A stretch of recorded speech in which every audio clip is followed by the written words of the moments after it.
happening, everyone? Good afternoon, good evening. We are continuing Genshin Impact. I believe we're almost close to finishing Fontaine's storyline and on to the next nation. Let's see what's going on in Poisson, shall we? Onwards.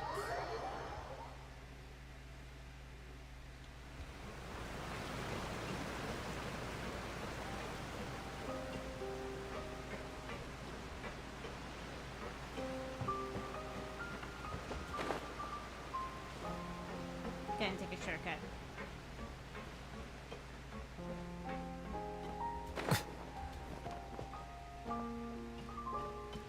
There we go. Navia! Oh, it's you. What brings you all here? Hey, we're just having a look around. I'm here to update myself on how things are going here. Oh, the Fatui are here too. Let me introduce you. This is Mr. Garunt Snežević. He represented the Knave in sending us a large amount of supplies, and is helping with our work. Our residents are hard at work as well. Thanks to everyone, work is progressing nicely. We've lost a lot of people, but we're moving forward. That will have to be enough. Hello, Miss Charlotte. I'm a big fan of yours. I especially like that article you wrote last year about Fontaine's stray cats. But if you don't mind, could you not emphasize our role too much in your report? It's not charity we're doing here. We just happen to share the same interests as the Spina. I get where you're coming from. I'll keep it as simple as possible. Or would you be willing to feature as friendly neighbors? That would be fine. Thanks! Oh, you're back too. How are things? We finished laying down the construction materials. It'll be another hour before the workers are able to go over there. Huh? You're here too, Clorinde? Well, her reputation's greatly risen after that whole duel business with Miss Farina. So she's here in Poisson to wait out the heat. All right. She really came here to help me out. There's too much to consider in the reconstruction of Poisson. The Spina has need of more decision-makers. And, well, I do already happen to be connected to Mr. Callas. Oh, wait just a moment. Do you mind me asking a few questions? You know, about how you felt before the duel, about what it was like facing down a god. There's lots of exciting material there, I bet. Forget it. I'm sure you can find a better theme than that, Miss Charlotte. I see you're the same as always. Couldn't you do me a favor, for Navia's sake? Well, if we're talking about doing things for my sake, you might as well just take a few more photos of me. Or of the Traveler. It's better than wasting time persuading Clorinde, at any rate. Of course I will. I'm not gonna let her off that easy. All right, then everyone who wants to be in the photo, gather up. And smile.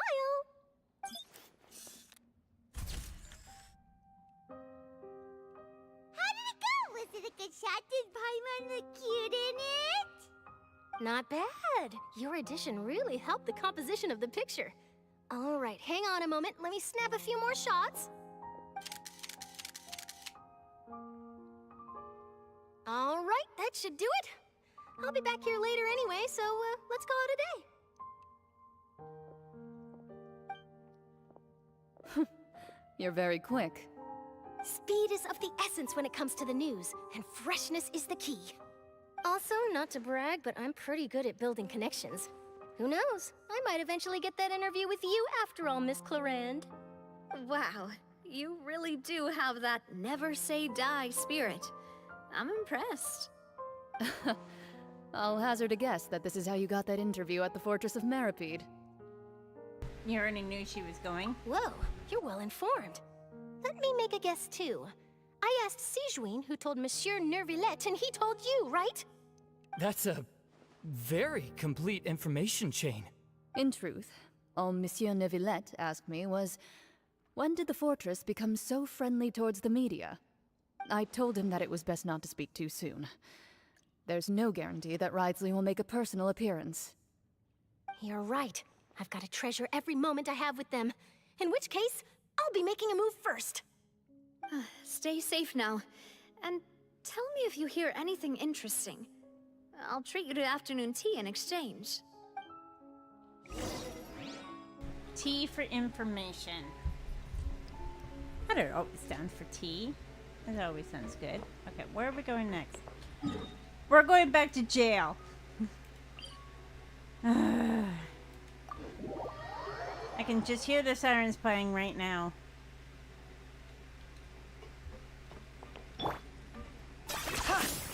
Ah, I thought I could pick it. Oh my god, that's a major glitch right there. That was a big glitch. Holy snipes. Okay, where are we going? Going this way. And around. Up. And down we go again. Off we go. I think the one thing I'm not liking about my apartment complex, guys, is that, like, anytime I take little one out or if Mr. Hatter comes home, flies come into our apartment. It's so annoying. Shut up, pal. I don't need your comments right now.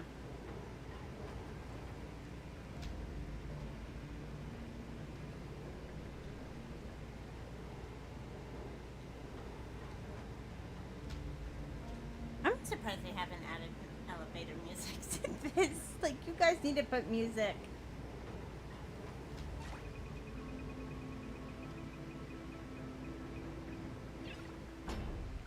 Oop. Okay. Fortress of Merpede.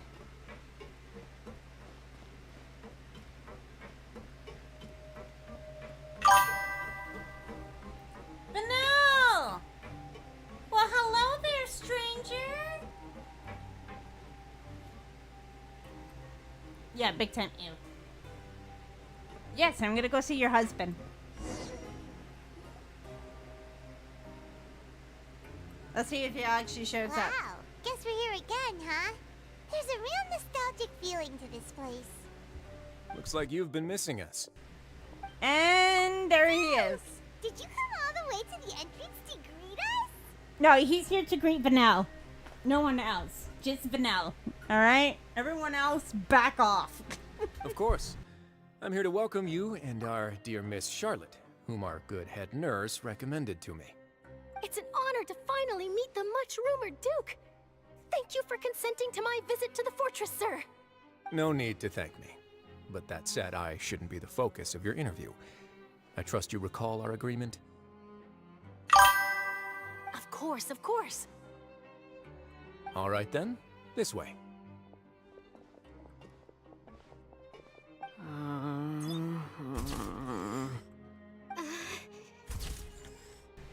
Oh, this has got awkward. Hey, no need to be so nervous. I've already taken all the photos we need.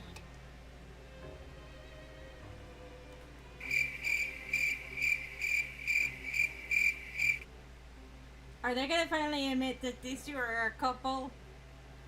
And I can finally win the bet? Miss Charlotte, do these pictures really need to be published on the cover of the Steambird? It would seem that Miss Lorvine doesn't want her face to appear beside that of Mr. Jurier, Sir, please don't say things like that. But it looks like dear Mr. Jurier denies it. Might this interview be very important to you then? No, I just... This is my first time being interviewed, and I'm very thankful to the Steambird for... Now, I might not look it, but I actually did meet Mr. Edwin once. And I'll be honest, I enjoyed chatting with you more. You've definitely got more of that genius vibe going on. The boat that brought about a miracle, the ark that saved the people. Why, you recreated a myth back there, like an emissary of legend. Still, if I might ask, where's that flying ship now? Huh. Looks like Charlotte's trying to get herself another exclusive scoop. I have to apologize, but that ship is presently in the bowels of our factory. I'm afraid it won't be easy for you to get a shot of it. Really? Well, then in that case, could I have an interview with you to make up for that loss?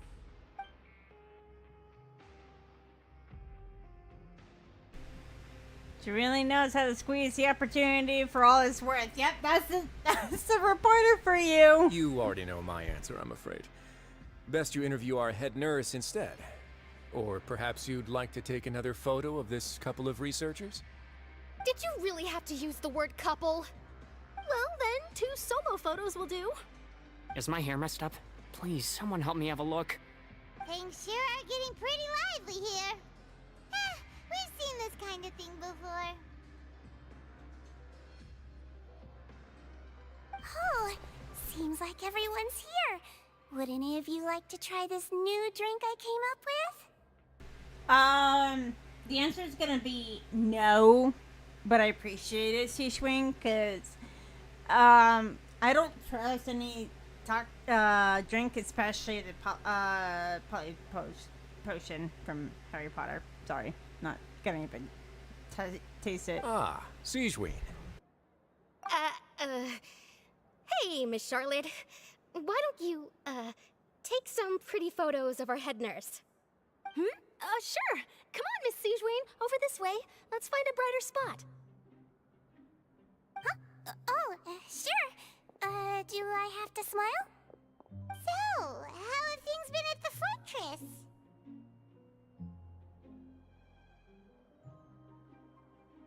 Same old, as you can see.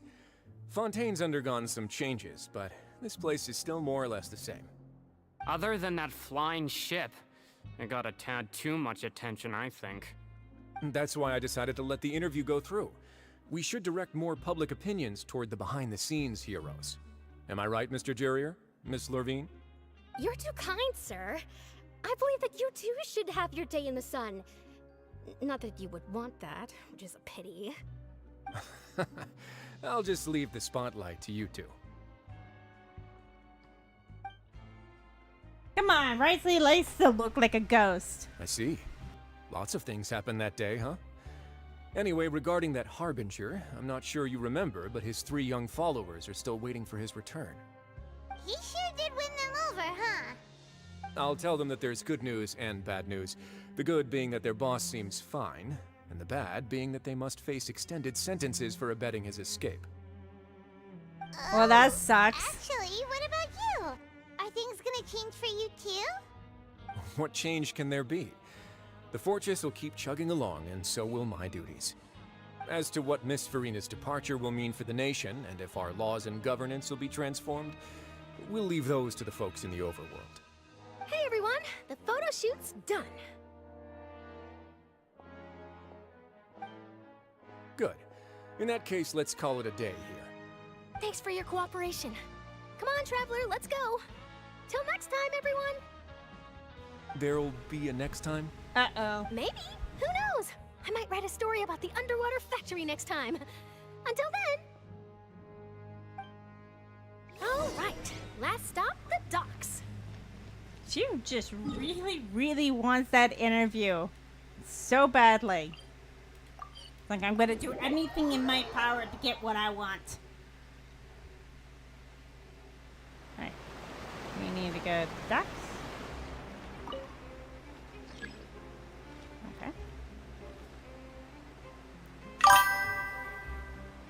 Okay. She does, yeah. She really wants that interview. I guess Wriothesley is that mysterious of a person.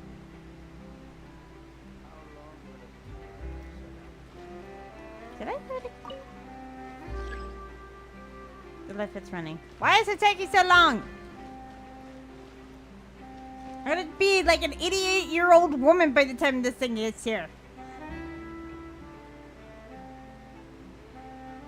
There it is. Good grief.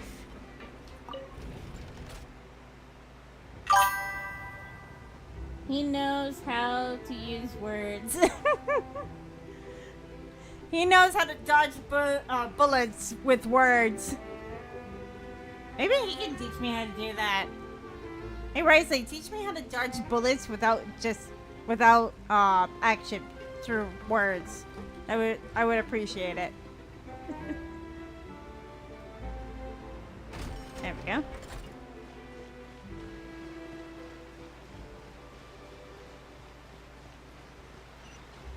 And we go this way. Wonderful. Lenny and Lynette.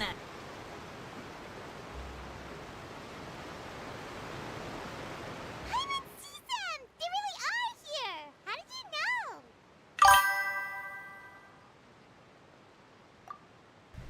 It's one of the reasons why I like him so much. That is fair. That is fair. You always need a calm and collected person to be your partner, at least, especially when things are getting heated. Knows how to, like, stop you from doing something that's gonna get you in trouble. Navia mentioned that she stayed in touch with Linny and the others after working together. Apparently, they've been at the docks distributing these strange pockets the whole time since. Traveler, Paimon. Ah, and Miss Charlotte, too. Would you like a magic pocket? Mr. Hatter has arrived on the YouTube side. Welcome in, Mr. Hatter. What sort of gadget is it?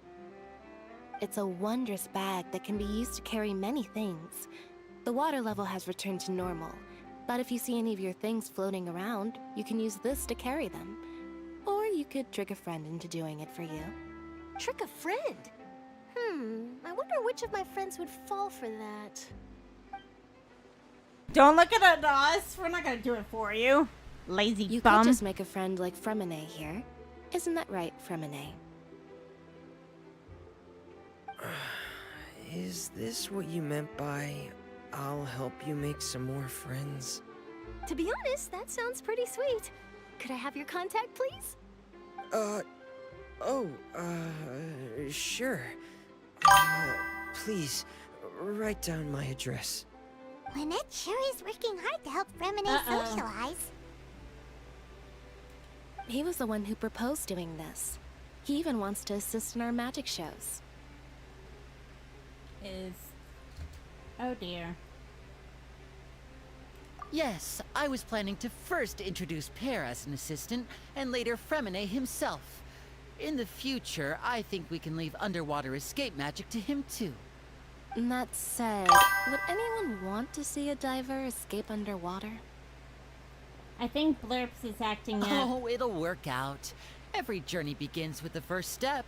He'll become a part of our show eventually. Lynette, could you come over? Miss Charlotte says she wants to take a picture of us. Got it. My, that Charlotte is rather perceptive. She got rid of everyone the moment she realized I had something to say to you. So, how have things been, Traveler?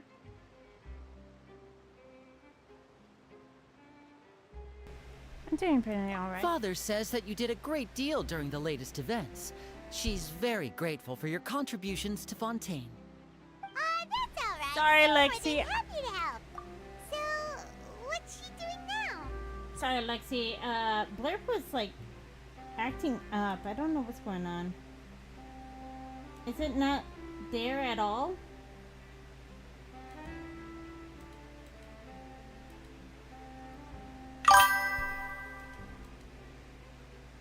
Sad face. Oh no.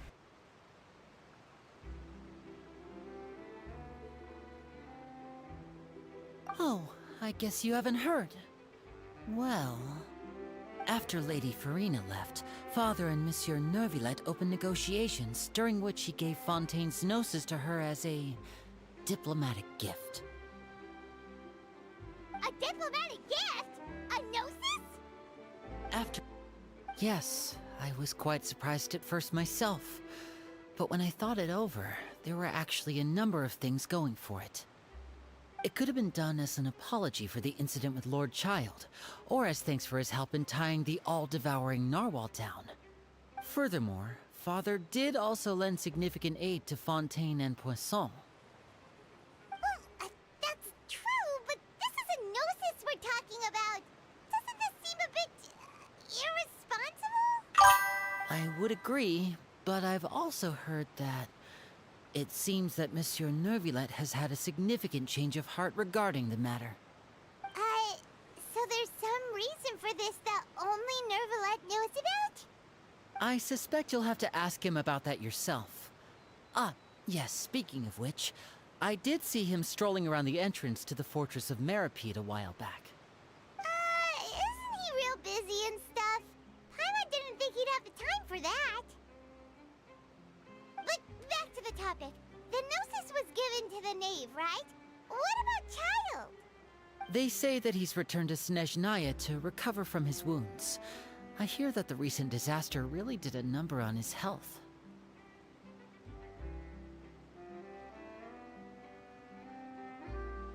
Well, I guess I can now call him one of my war buddies. That's true. When you think about it, we've had loads of run-ins with the Fatui. To think we'd be allied with them this time. So shocked by such a simple switching of sides? Hello, my dear.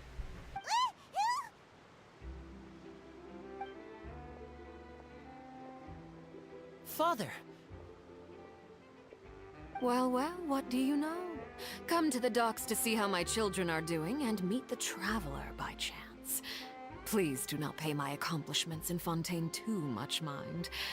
I would have done them regardless. Are you going to take the Gnosis back to Snezhnaya? That is our duty as Harbingers, yes. Don't be too preoccupied with sides.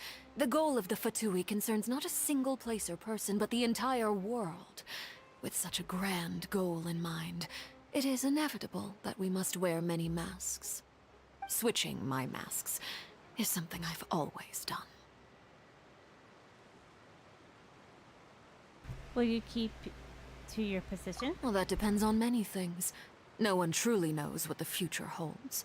What good is honesty if you can't rely on it forever? As for you, I very much look forward to our next collaboration. Good things cannot be achieved alone, and you've proved yourselves to be great partners. Actually, I just remembered something. Please help us deliver this. A vision? All right. I'll remember to return it. Thank you for keeping it safe for him this entire time. And that's a wrap for me. Huh? You're... Greetings, Miss Journalist. Hello. If I'm not mistaken, there are diplomatic channels I'll need to report to take a photo of you. That is correct. So forgive me, but I will not be able to serve as a subject in your article. However, feel free to write as much as you'd like about our dear magicians and our upcoming rookie talent. Alright, I gotta figure out what's going on, Lexi, off stream, but I'm assuming they did an update, and I need to figure out where the new link is. I'm so sorry. I will. The sea breeze is quite pleasant. I shall continue my walk while the weather remains so agreeable. Farewell. Farewell, Father. Oh, she has such an intimidating presence. I didn't even dare to take a picture. Thankfully, I've already wrapped up all my pre-scheduled interviews. Thank you all. This'll be more than enough for me to write about, I'm sure. Don't be too nervous. Why don't you take a magic pocket before you go? Here, Traveler, Paimon, you take one too. To move things about? That's right. Funny. I was giving out magic pockets when we first met too. And what do you know? I'm doing the exact same thing right now. So many things have happened, but the pockets are still the pockets. I guess this must be life. We will all follow our own paths, and serendipity will lead you to your fated friends. All right then. We'll be handing out pockets in some other districts later, so we'll get going now. Have a good day, you two.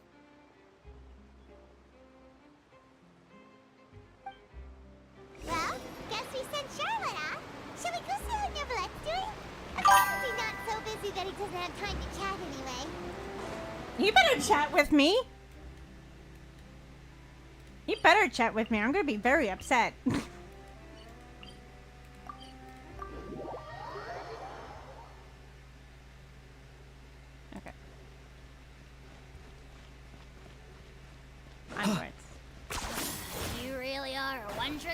you know.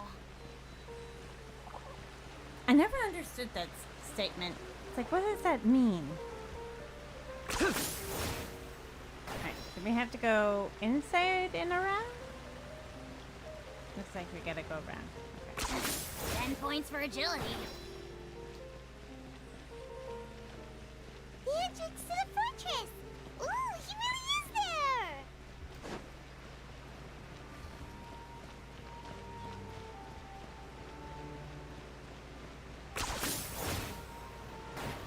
Oh, here we go.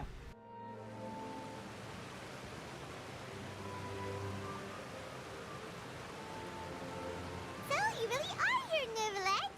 Paimon didn't think you were going to have free time this hour of the day. Really? Oh, I suppose you must have met Mr. Linney. He took the time to greet me earlier when he passed this way. In any case, you came at a good time. I was just considering reaching out to you to set up a meeting, so I may explain some things that I haven't had the time to before. Aw, Paimon's glad that you remembered. Thank you for keeping us on your mind, what with you being busy and all. Alright, let's have it then. How was Fontaine actually saved? The whole business is still quite the mystery to us. It is strange how words can often leave a bitter taste in the mouth when it finally comes time to say them out loud. Oh, I know that feeling. Neuvillette sighs softly and tells, before telling you the truth, considering what he saw that day. Focalor deceived the Heavenly Principal using Farina's endless performance. So that's what happened? I only saw Farina's part myself. Focalor destroyed the divine throne of the Hydro Archon and restored your power to you, transforming you into a fully fledged elemental dragon sovereign. But Paimon still doesn't quite get what you did to save the Fontanians from dissolving. And I'm still pissed that we don't see a fucking tail on Neuvillette. Like, if you're a dragon, give me a tail. I would be absolutely happy. We see it in Dong Hong and Honkai Star Rail. Can we have it in Genshin, please? For me, the authority of the ancient dragons refers to absolute control over the hydro element. Fontanians were incomplete humans born of Egeria's use of the power of the primordial sea, with constitutions similar to that of mimics. But so long as those primordial energies remain within them, I could use the ancient dragon's authority to grant them true blood, after the fashion in which life was first brought into being on this planet. In other words, when I gave my verdict, Fontanians became true humans, and thus would naturally no longer be dissolved by water from the primordial sea. Alright, everyone in chat with me when it comes to the Heavenly Principle. Na na na na na na. In your face. Focalor must have counted on you to make that decision as well. Your verdict was the key to making the prophecy appear to have come true while saving everyone. That the Fontaines were finally truly born. Yeah, and in a manner of speaking, Focalor finally managed to fulfill the original Hydro Archon's wish to turn Oceanids into real people too! It seems from your expressions that you still have more things you wish to ask. Ask away. I will tell you the truth as I know it. Okay, so there's only one question Heather wants to know. Are you single? No, I'm kidding. I'm kidding. Fontaine's future, about my You'll next soon be heading to Natlan, I presume. I'm afraid that I have little talent as a travel guide, so all I can do is tell you what I know about that land. As far as I'm aware, Natlan can be said to be a nation of dragons. A nation of dragons? You mean like you? No, I suspect that I would not find myself welcome there. Unlike ancient dragons such as myself, the dragons of Natlan have undergone long years of development and evolution. Large numbers of them have entered a form of coexistence with humanity. Yep. Natlan. And then, after Natlan is Nagprai, which is coming out, I think, sometime in September. Because the patch that's out right now in Genshin is the longest patch. So I don't think I know when we're going to be getting it. Probably mid-September, late September probably, give or take. Natlan is also the nation of war. War ravages those lands like an undying flame. There is one other piece of information I got incidentally from my negotiations with the Knave that I believe may be useful to you. The Harbinger known as the Captain has thrown his hat into the endless ring of war. Capitana! Captain. Sounds like a real tough customer. Seriously, everywhere you look, there's a Fatui Harbinger doing their thing. Yes, and there's only, thus far, there's only one Fatui Harbinger that we hate the most and we want to knock the living crap out of him. But Hatter does not look good in orange. I suggest that you fully prepare yourself before going to Natlan. In the meantime, Fontaine's doors will always be open to you. Ask away. I will tell you the truth as I know it. Hang on a sec. Paimon's still got a question about the Gnosis. When we spoke to Lenny earlier, he mentioned that your attitude towards giving away the Gnosis had clearly changed. Yes, the captain. Capitano. We guessed that there might be some reason for it that only you were aware of. No wonder the House of the Hearth is the Fatui's intelligence division. They are certainly sharp. So regarding this specific issue, I was just getting ready to share something with you. What is it? In truth, I exchanged some further words with that lady named Skirk after sending you two back to the surface. It went something like this.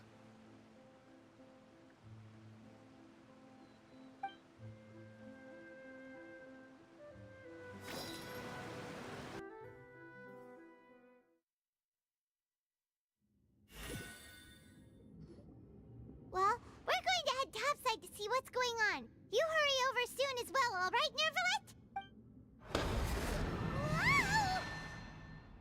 What next? The all-devouring narwhal isn't here, so I'm no longer getting any interference. I can finally catch the scent of your power, what it's made of. It is the authority of the planet's primordial dragons, but with something very similar to a god's curse mixed in. It's quite a novel blend. I'm sure I've encountered something like this before. What was it again? I do not know what you speak of. Ah, of course. How could I forget? You should have the remains of the third Descender on your person, yes? Remains? I've never heard of any such thing. Huh.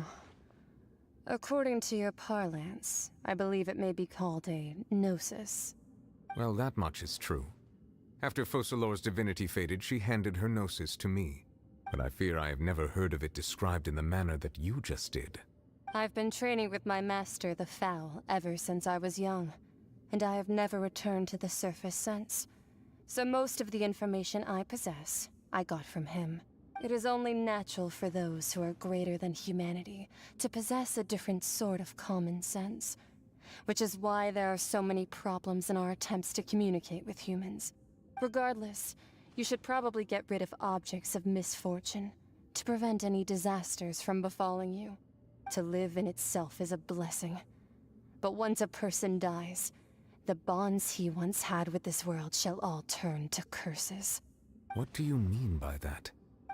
No need to fret. These are just my personal thoughts. And my reason for no longer wishing to return to the surface. This third Descender you refer to, who are they? And when did they die? Matt, I need you. Please and thank you. Master never mentioned them to me. Perhaps it just wasn't that important for me to know.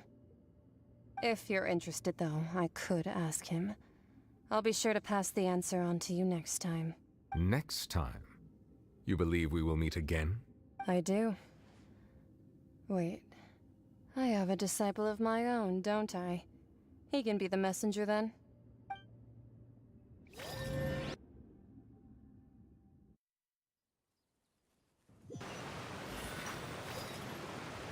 That's what she told me.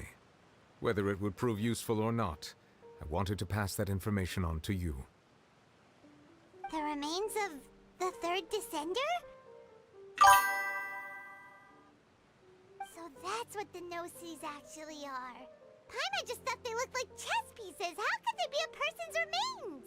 All the same, assuming that there was no misunderstanding or special metaphor at play, that is what she meant to say. And she said that it would bring misfortune and that you should check it, which is why you gave it to the Fatui! If she speaks the truth, then I would simply be putting Fontaine at unnecessary risk by keeping it here. A descender she mentioned of them. I'm the fourth descender. One that Gnosis are related to descenders. I guessed that you might already be familiar with this concept, but I did not expect you to be one of them. That means that the Gnosis, which are exceedingly element compatible and can even enhance elemental abilities, do indeed come from the third descender.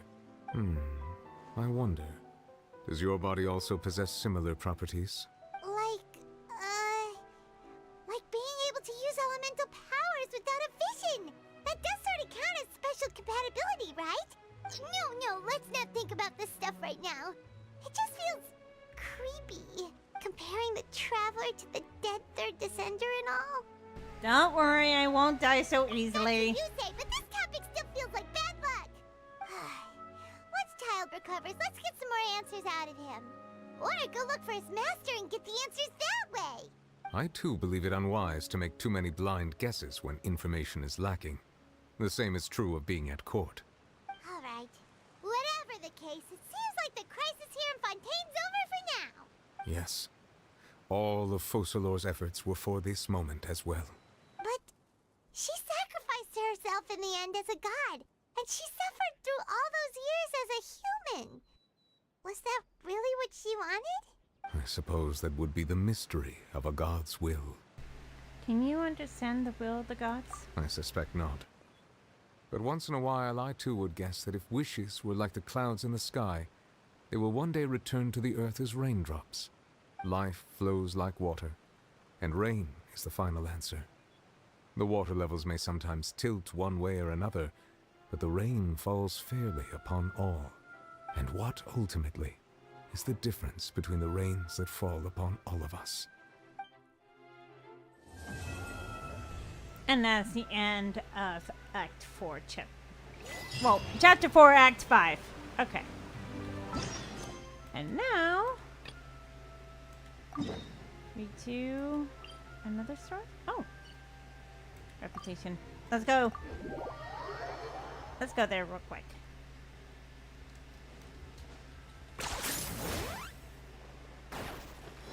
Now that's what I call a perfect landing.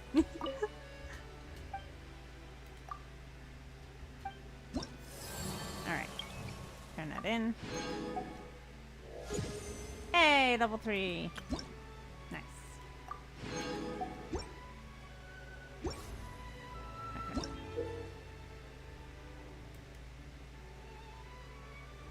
Okay.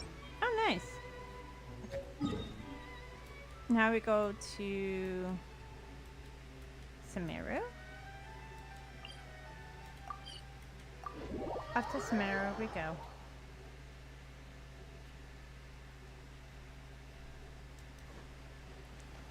Go to Sumeru's Adventures Guild and talk to Catherine. Are you sure it's Catherine and not Nahida? I wouldn't be surprised if it's Nahida. Perfect. It's you two. I have a commission here that has your names written all over it. In fact, I'd even go so far as to say you're the only ones for the job. The only ones for the job? Huh. If our help is really that important, it's probably some Archon-class commission, right? Never heard of that classification before. The Adventurers Guild doesn't employ that kind of classification system. In fact, this commission is also probably not nearly as intimidating as what you're expecting. All it asks us to do is to find a missing person.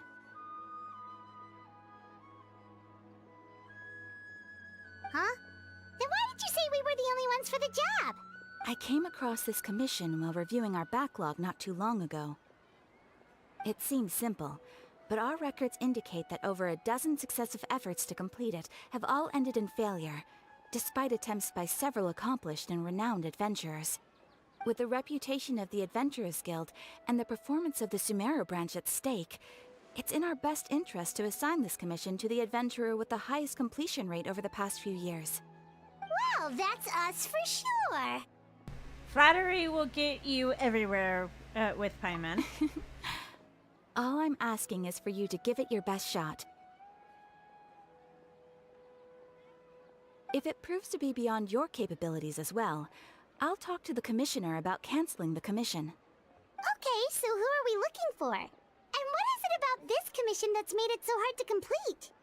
This commission was jointly issued by the residents of Vimara Village. They say one of their own villagers has gone missing. But the problem is, they don't know the missing person's name. They can only provide information about his general appearance. They're all from the same village, but they don't even know his name? If so many adventurers have failed to complete this commission, maybe this missing villager doesn't exist at all. Could it be some sort of a prank or something? Unlikely. Several villagers came by to issue the commission, and judging by their appearance and tone of voice, they seemed incredibly sincere. It certainly didn't seem like a joke to them. Besides, putting up a commission requires a processing fee. There aren't many upsides to a prank that costs Mora to carry out. True, that would be a little strange. In any case, it would probably be best to go to Vimara Village and ask around first. The Adventurers Guild does have some information on hand, but I would say anything you can learn directly from the villagers would be far more reliable. The best way to avoid misdirection is to go to the source. Alright then, let's go! Paimon's starting to get really curious about this whole thing. Act 4, Chapter 4, Bedtime Story. Alright, I'm going to be right back, guys. I gotta feed little one.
About it, Lexi. I get it. You were eating. I should eat dinner, but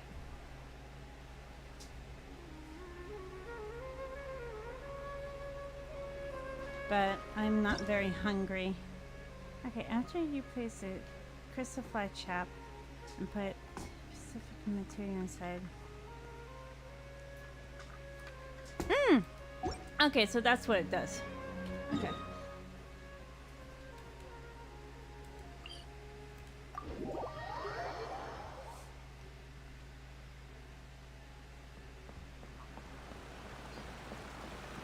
We made it!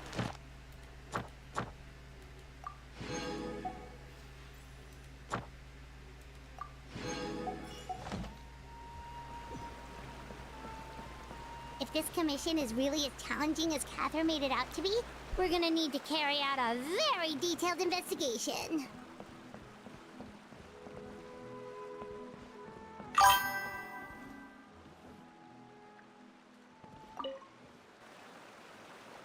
Hello there. You looking to buy something? I do business in this area. Like, say, go get the box of tissues. Oh, no, we're adventurers. Catherine sent us to look into a commission here in Vermara Village. Ah, so you're here about that, then. Ah, you're not the first, that's for sure. We've certainly made a lot of trouble for you all. To be honest, we aren't holding out much hope. Many adventurers have made their way out here, confident they'd be able to help us, only to leave soon after with nothing to show for their efforts. We've pretty much had it up to here in questions, and the area around the village has practically been overturned in search of clues. But no one has been able to make any headway. So, this person we're looking for, what's his name? Where did he live? Does he have any relatives? I don't know. I really have no clue. I couldn't tell you. Okay, guess you are really sick of answering questions. I'm sorry, I didn't mean to sound short with you. I was actually just giving you my answer to your questions. Is there anything else you can tell us? I know it may seem like we don't have anything to offer by way of information, but I promise you, we all have a very strong impression of him. When you live in the same village as someone, you develop a lot of memories together, you know? We just don't know the specifics. Maybe we did at one point, but that information is long gone by now. At least that's what everyone in the village seems to think. We've all exchanged what we know, and that was the only logical conclusion. All right, specifics aside then, what kind of person was he? Young guy, in his early 20s probably. Incredibly kind sort of person, always willing to lend a helping hand.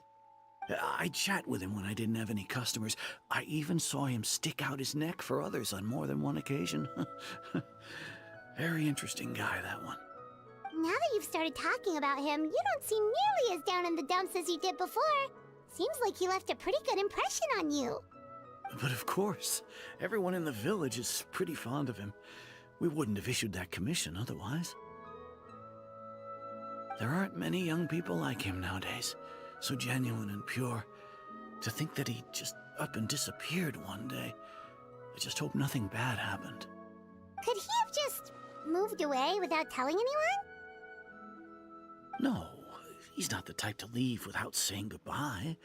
And anyway, moving away without being seen by a single person in the village? There's no way he would have been able to manage that. Huh. All right, thanks for the information. We're gonna go ask around some more.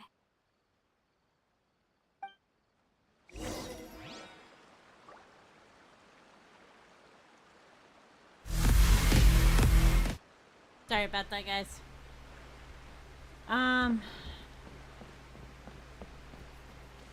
Where we go? Where's next? Across the street. Across the pond we go. It's that guests I hear. Hi, Grandpa Amadea. We're here to help you look for the guy that's gone missing. Ah, so that's what brings you to these parts. Coming all this way for our sake. That's so very kind of you. With your help, I trust that young man's case is in good hands. Could you tell us a bit about him? Of course. I'm happy to help any way I can.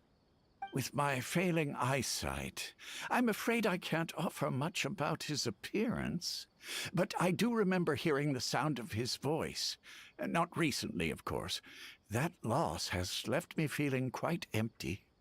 I don't think his parents are still living in the village, but somehow he never seemed lonely. In fact, he was usually the one offering companionship to others. He would often take time to visit the elderly, or play with the orphans in the village. And whenever someone had something on their mind, he was there to listen with open ears. He always knew just what to say. As the village chief, I owe him many thanks. Helping villagers navigate difficult moments in their lives should have been one of my responsibilities. But he was often the one rising to the occasion. Wow. He seems like such a nice and gentle person. No wonder his disappearance affected you all so much. But, you wouldn't happen to know any details about his name, address, or family situation, right?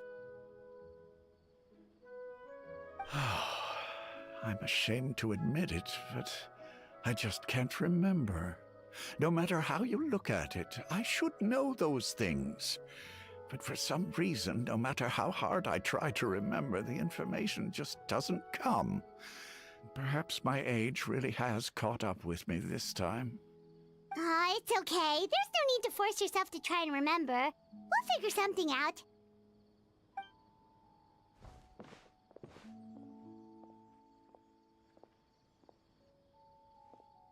Well, Traveler, what do you think?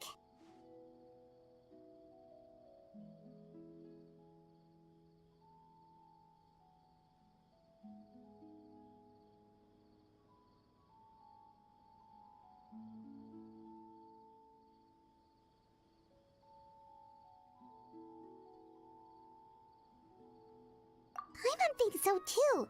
Like, the name thing. It's so weird that no one remembers his name.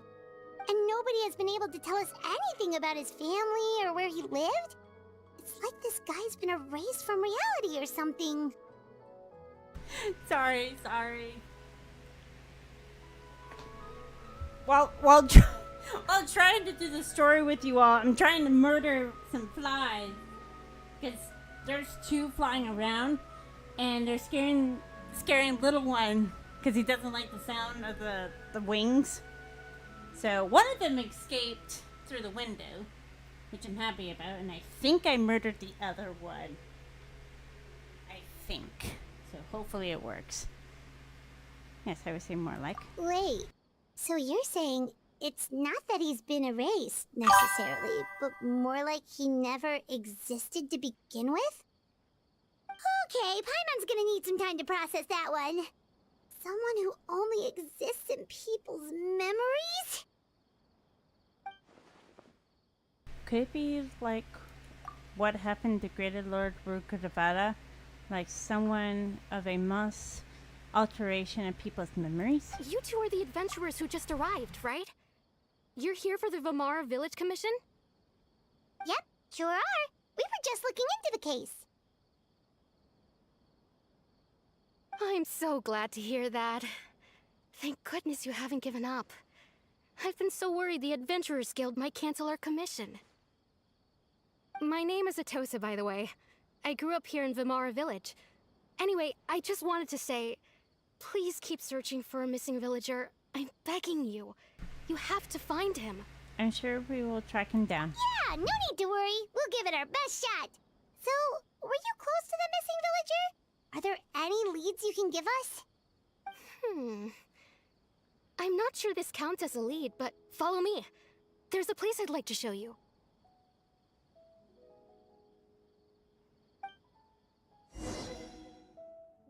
False alarm, I didn't kill it.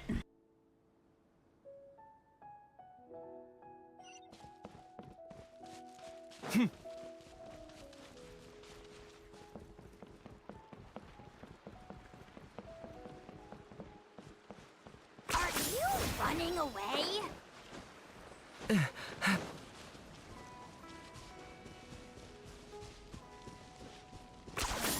You really are a one-trick pony, you know.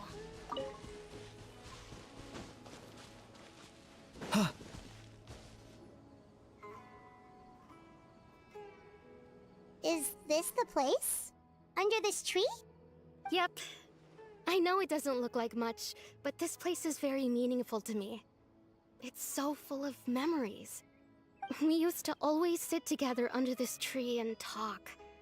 Sometimes we would look up at the clouds in the sky, or stop to feel the wind against our skin. We could sit there for hours at a time, never realizing how long it had been. I was actually adopted by the people of Vamar Village. The forest rangers found me in the woods as a child. I was surrounded by such good people, and growing up in the village was so lively. Still, there were times when I couldn't help but feel incredibly alone. Alone? How should I put it? When something's bothering you, or when you have good news to share, you always want to talk about it with somebody. But for the longest time, I didn't know who I could talk to, or if I should say anything at all. Everyone has their own problems to deal with. Even if I might want to confide in others, I don't want to become a burden.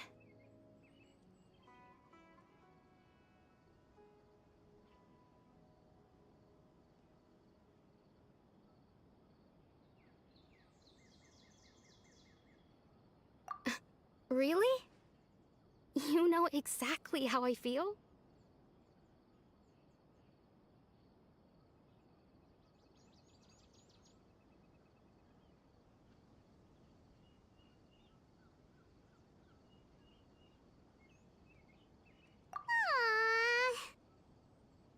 Wow, that sounds really nice.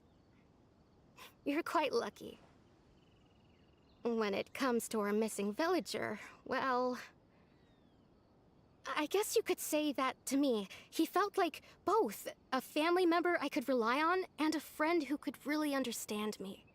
No matter what came my way, I knew I could always talk to him. He was so thoughtful and pure, and patient too. Whenever I talked to him, he would always seem so interested, as if the things I was describing were just as important to him as they were to me. Ever since he disappeared, there's been so much I wanted to tell him. No, none of those things matters now. I just really want to see him again. Wow, you two must have been really close. Did he ever tell you anything about himself? He mostly just talked about interesting things he saw around the village. He'd share a lot of his own wild ideas as well.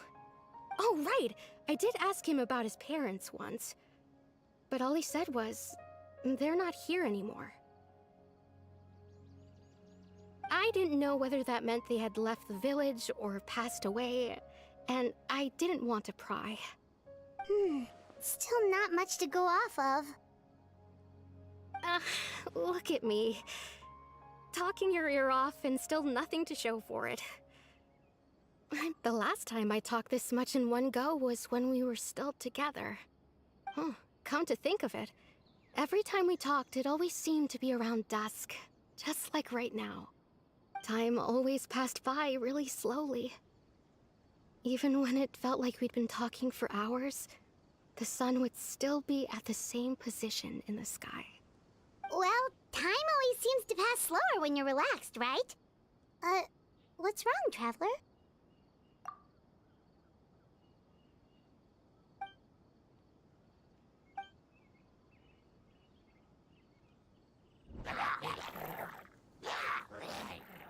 Hey, look at those hilichurls over there. Doesn't it seem like they're acting a little strange?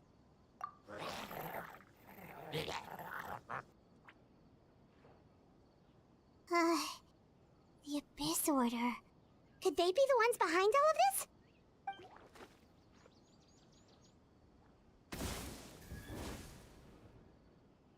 Uh-oh, we've been spotted! Quick, get ready to fight! I'm about to end your fucking life.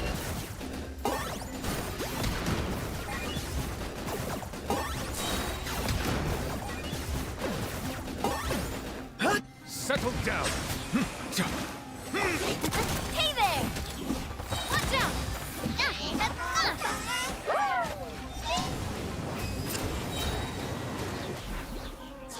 Bow your head.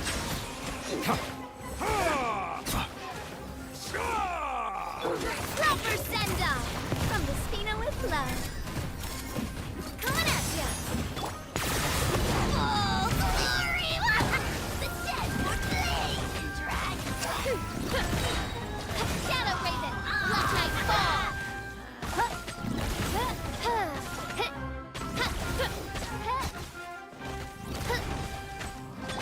The tides beckon.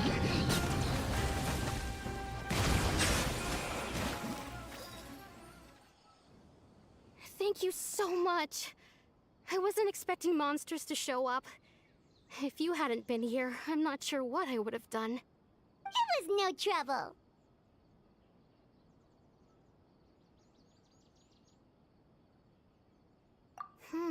Now that I think about it, the hilly trolls around Vimara village have been a lot more active lately. They seem agitated and would often attack anything in sight. Chief Amadea doesn't allow the children to play in the area around the village anymore. Maybe the Abyss Order really is involved. Well, we should head back and check out the situation in Vimara village just in case. If the Abyss Order is plotting something that could spell trouble for the villagers.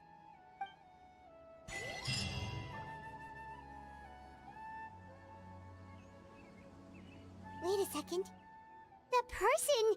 It's Dainsleif!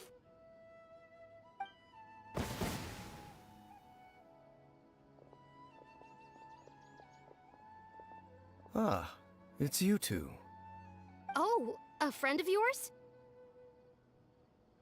Well, I'll leave you all to it then.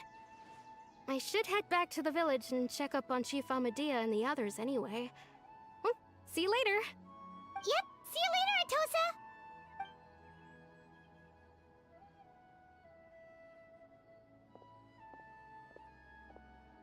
Why do you always have to pop up out of nowhere like that? Is it your life's mission to jump scare us or something? It's hardly personal, or intentional for that matter. As long as you and I are both in pursuit of the Abyss Order, we're bound to cross paths. Ah, so you're here to investigate the Abyss Order then. That would explain the monsters you were fighting just now. Naturally. Hold on. Are you not here for the same purpose?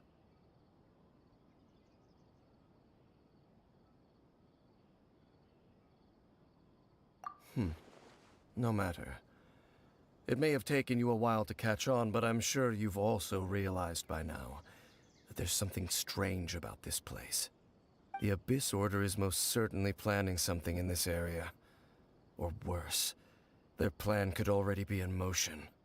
So you think the Abyss Order is behind the Hilichurl activity in the area? As things stand, I highly doubt that is their primary motive. I would imagine the increased Hilichurl activity is merely a byproduct of whatever it is they're really trying to accomplish. Still, the Hilichurl activity is causing a lot of problems for the people here. We should stick around for a while and protect the village, don't you think? The best way to protect them is by figuring out what the Abyss Order is truly planning. That is how we prevent further tragedy. And you shall have them. I never intended to hide anything from you. Don't worry. There should be ample time to talk.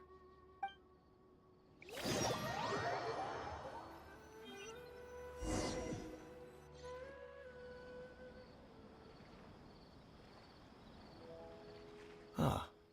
So that was the commission that brought you here to Vimara village. Someone who seems to only exist in people's memories. That is indeed quite intriguing. I would agree that it's unlikely you have a simple missing persons case on your hands. However, any possible connection to the Abyss Order is still unclear. It appears all we have by way of clues is increased Hilichurl activity, and that is certainly not much to go off of. Right! That mysterious voice she heard in her brother's memory. The one who called himself a sinner. Who is he?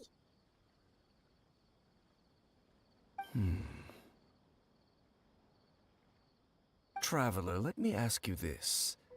Do you believe your sibling to have betrayed you?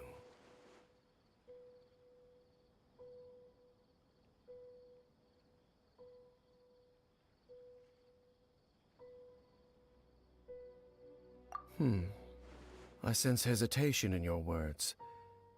After all, you still haven't figured out the whole truth of what happened. There's still hope for the two of you to reconcile. Irreparable damage has not yet been done. The sinner you wish to know about, his situation is different. He and his fellow sinners have long betrayed me, and long betrayed their nation. His name is Vedrfolnir, the Visionary. I'm loath to admit it, but he is also my kin, my older brother. Your brother?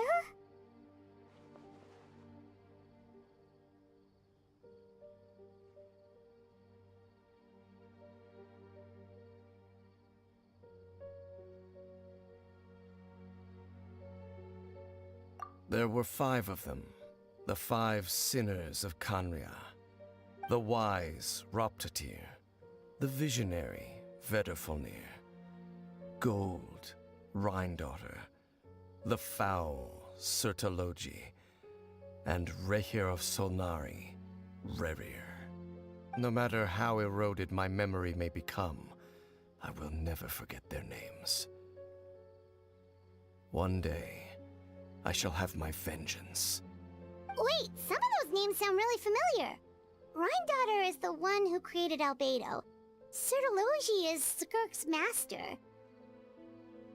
And the one we just learned about, Dane's brother, Vedrfolnir. If he was the voice of the sinner, then the one who inspired Clothar to create the Abyss Order was him.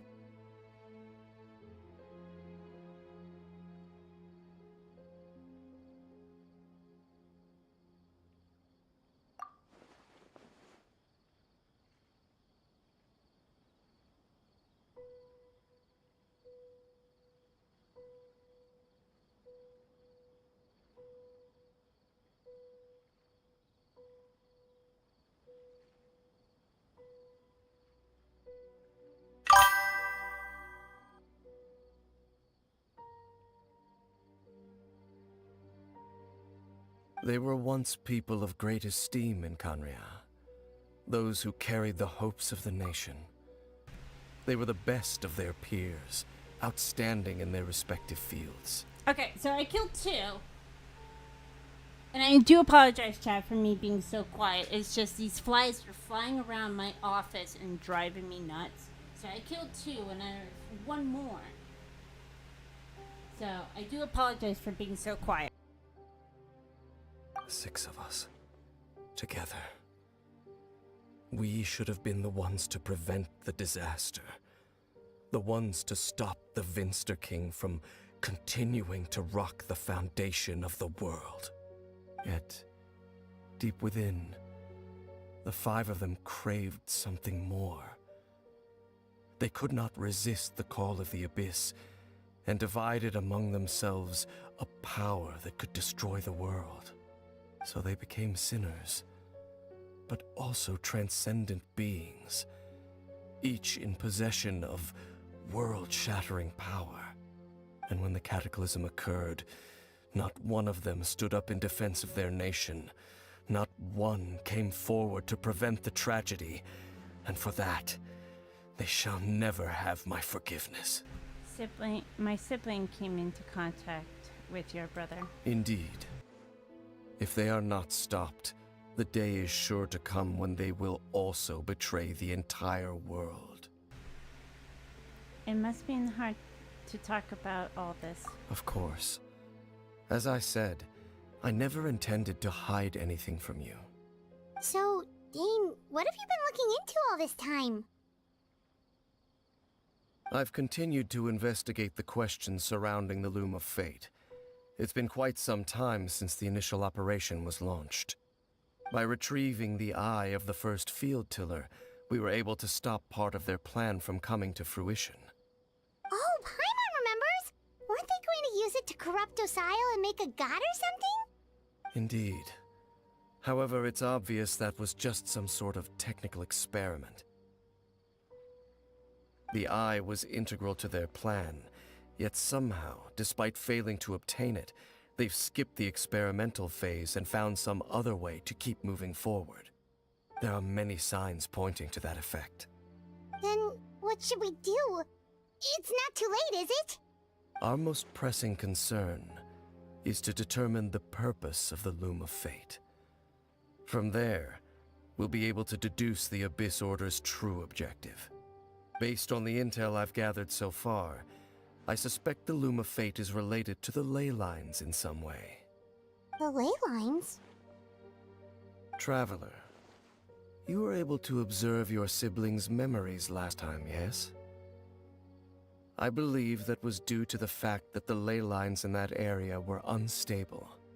My recent investigation has shown that Abyss Order activity in a particular area is usually followed by a series of issues with the ley lines.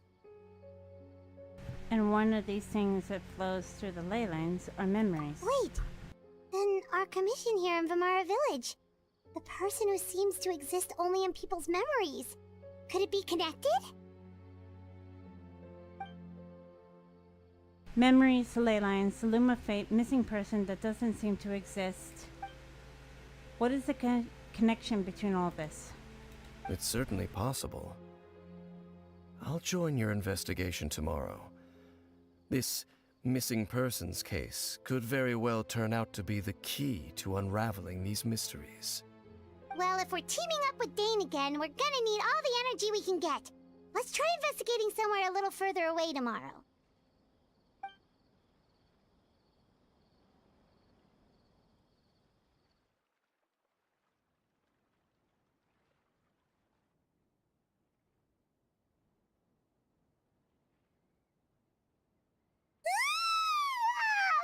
So tired.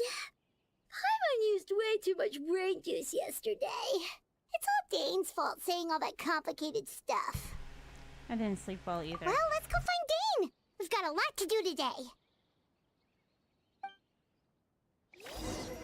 Alright, off to Dane's Lift we go. Oh, it's right out there. Okay, so we didn't have to go too far. Okay, well that's good. Hello, Dane's Lift. I see you. Dane? Hello, Dane? Why are you just zoning out over here?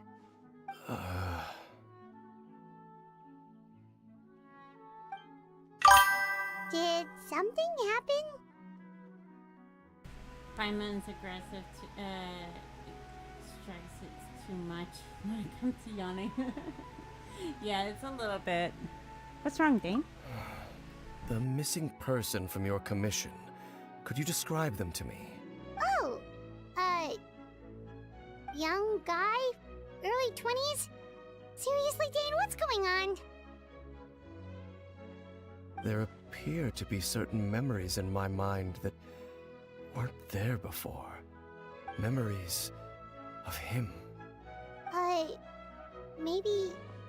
Maybe we just talked too much about him yesterday and you had a weird dream or something? No, it wasn't a dream. They're memories. Memories that suddenly appeared in my mind after I woke up. And I'm certain I've never met this person before.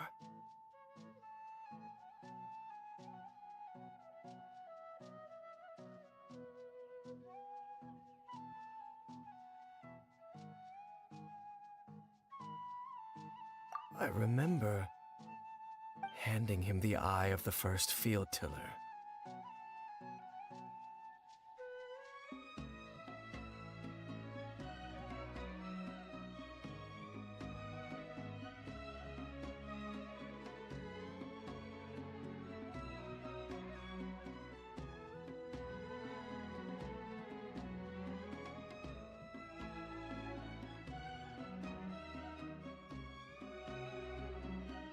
What?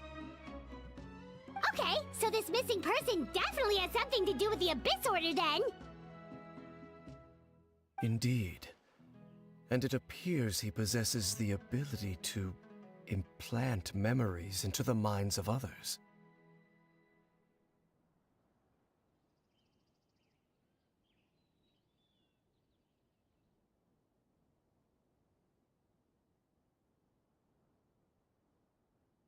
Wait then. All the memories the villagers have of him, could they be fake too? Maybe they never knew him at all. But why would he do something like that? Whatever the Abyss Order is planning, an important truth has been revealed to us this morning. What sort of truth? That their goal is still to obtain the eye of the first field tiller. They haven't stopped searching for it. I am the only person who knows its location. Perhaps implanting that particular memory was an attempt to interfere with my mind in some way. Is the eye still safe? Your concerns are not entirely unfounded. I don't believe the Abyss Order is capable of altering reality like that just yet.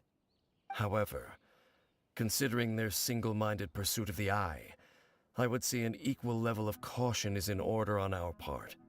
Come with me. We must check whether the eye is still in our possession. Oh, so you're going to take us to where you hid it?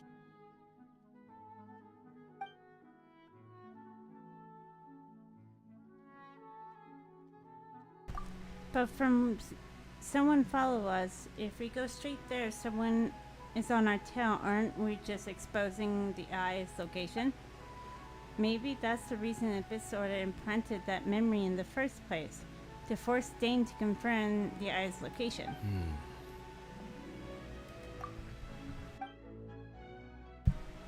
Given what I know of him, though, I'm sure Dean has already thought of the possibility, and it seems like he might have already have a plan.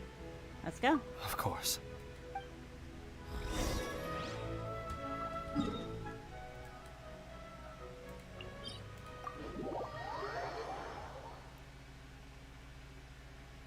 Alright. Gotta go up. Are you running away? No, I'm climbing. How? There's a difference of running away and climbing.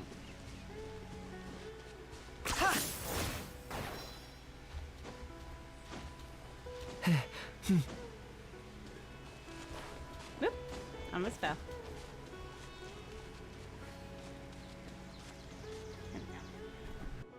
So you hid it way out here? Not an easy place to discover, that's for sure. Well, let's go check to see if it's safe. Traveler, wait.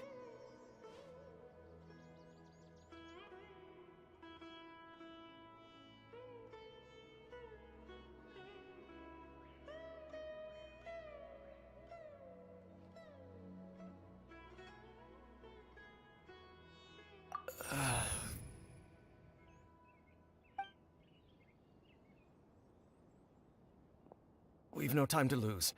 Let's head inside.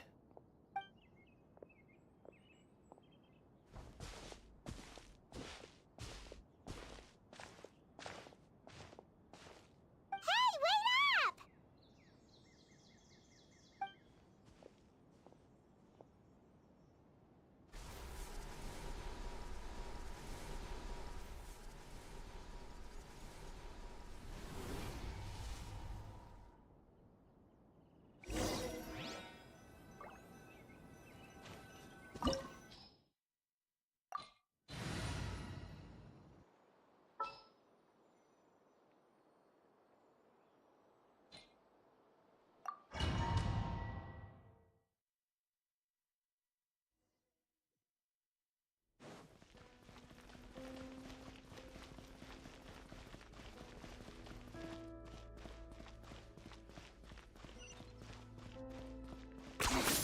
Points for agility.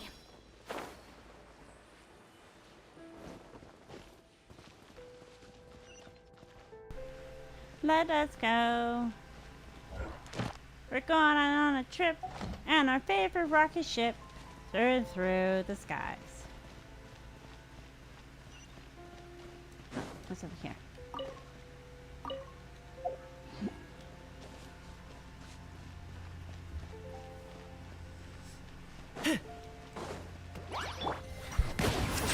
By royal decree.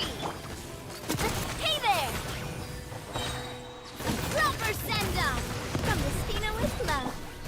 corner!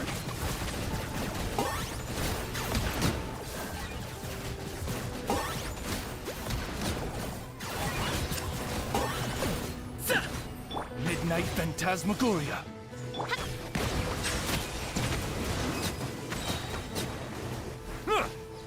It appears the mechanisms here have changed over time. You can access the upper floor through the side door.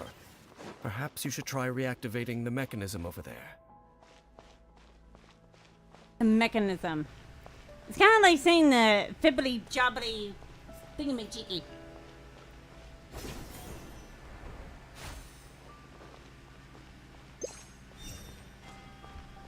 So precise, things live. So precise. Whoa! Jesus. Okay. There we go. Perfect. Chest! Gimme. Thank you. Okay.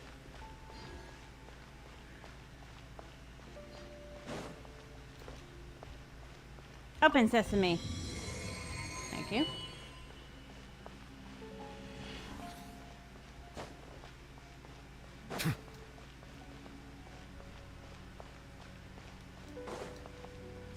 Here we go. I'm about to end your fucking life. Bow before your king! All of this, your soul in sacrifice! Scares. Silence! Forever hold your peace.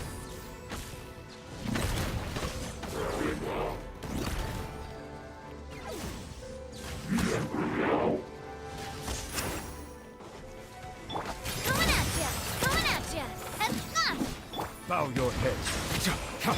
By royal decree.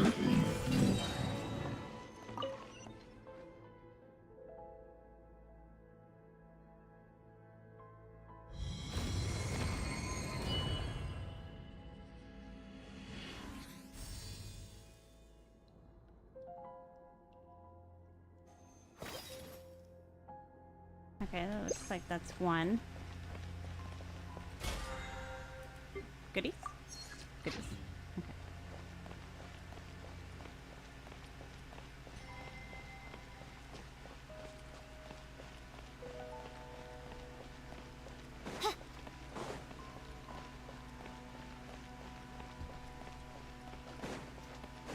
Oh, wait. I could have taken a shortcut. That's fine. That's fine.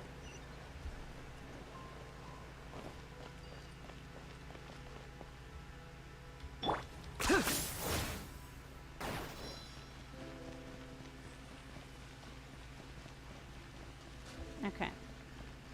Now we have to play a jigsaw puzzle. Make sure all the runes are pointing in the direction indicated by the light. That should unlock the mechanism.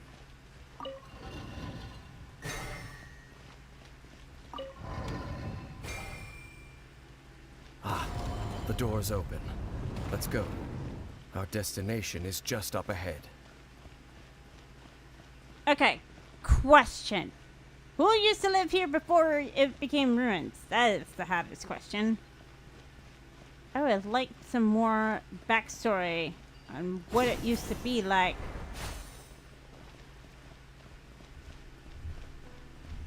Like, did dragons used to live here? Or did humans?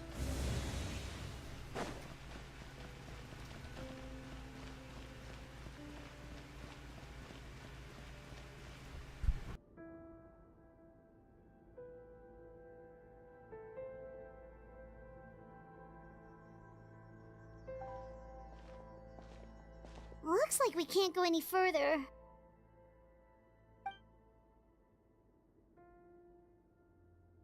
Be on your guard. I sense the presence of the Abyss. It's the Abyss Order! They're here!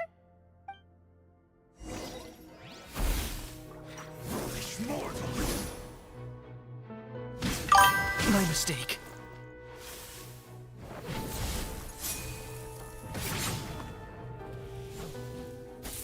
Desolation! Target acquired.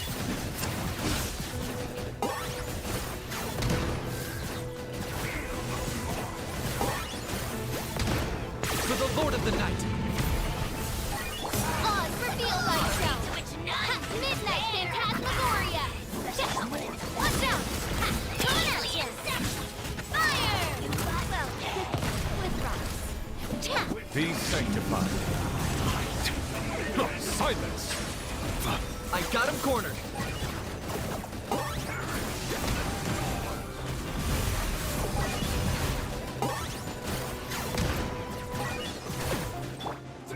By royal decree! Hey there! Hey there! Attack! That's the way! Yeah! Coming at ya! Cha!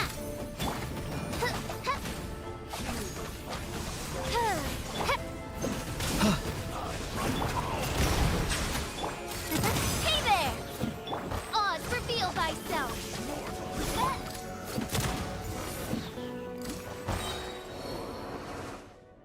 Just as I suspected. The false memories were a trap. The Abyss Order just wanted to follow us here. Now that they're in the vicinity, we should have a chance to see.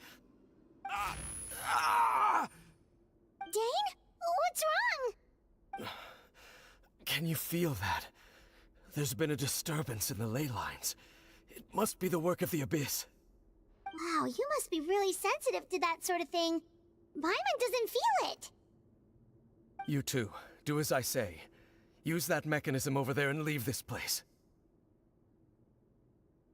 Please do not jinx it. Lexi, do not jinx it. Leave you here on your own? Will you be alright? The Abyss Order is putting something in motion. If you return to Vimara Village, I suspect you might finally have the opportunity to locate the missing villager. Just think of it as a way to divide and conquer. Alright.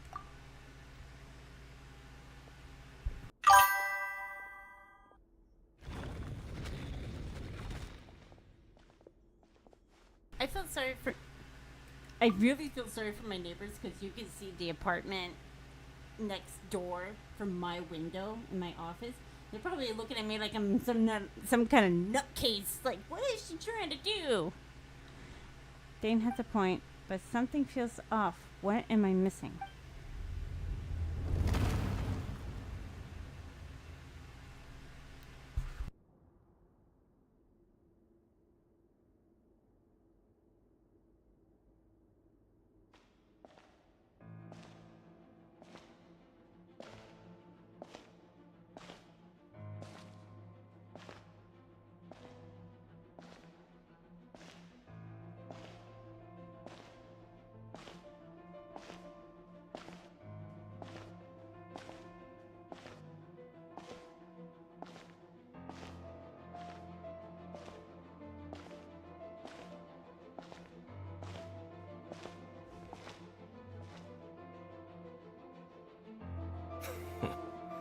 I knew going along with your trap would be the only way to meet with you face to face. Brother! You risked your safety, and that of the Eye. That's quite the gamble, Dainsleif. But I believe that I am the one walking into a trap laid by the Twilight Sword. So you came here all on your own? What about those followers of yours? When the Twilight Sword is prepared for battle, any army I could send would only be marching to their doom. Better that I face you alone. I know you must have a lot to say, but if it's a conversation you want, you'll have to defeat me first.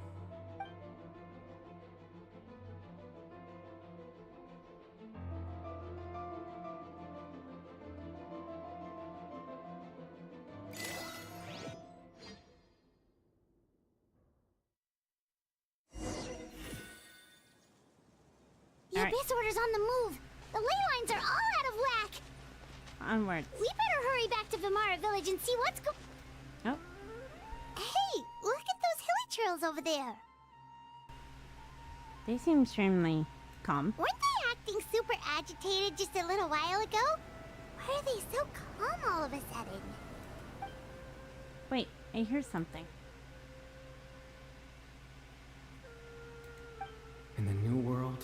They bade farewell to the shrouded sun.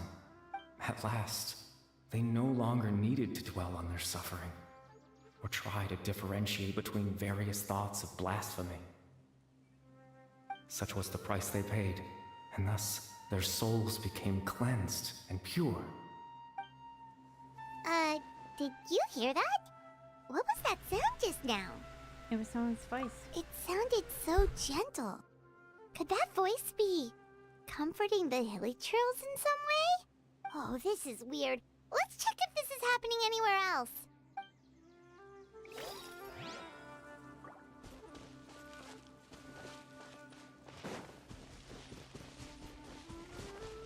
Looks like the same thing is happening over here too.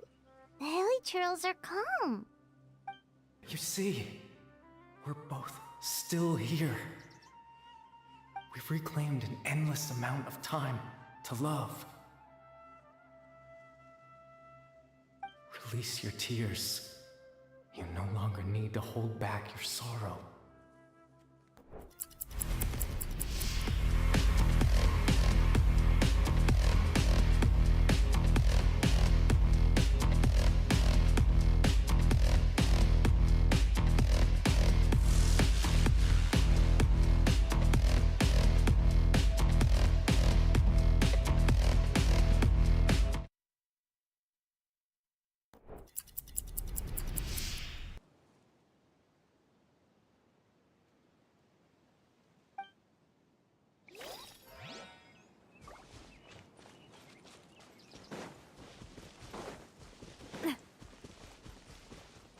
Over there.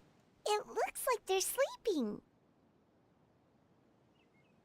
In the end, he whispered, softly, "Sleep well, Father. Sleep well, my beloved people.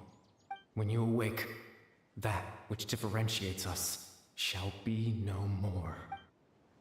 It almost sounds like a poem or some kind of story. Well, now that the hilichurls have calmed down, Vimara Village should be safe at least. Let's put this situation to the side for now. Dane said this might be our chance to find the missing villager, so we should head back to Vimara Village before it's too late. Okay.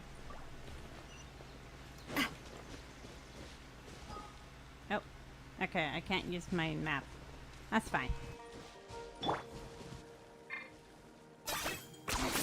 10 points for agility.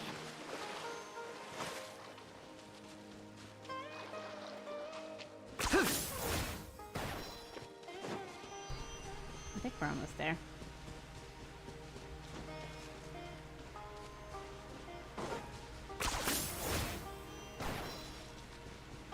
There we go.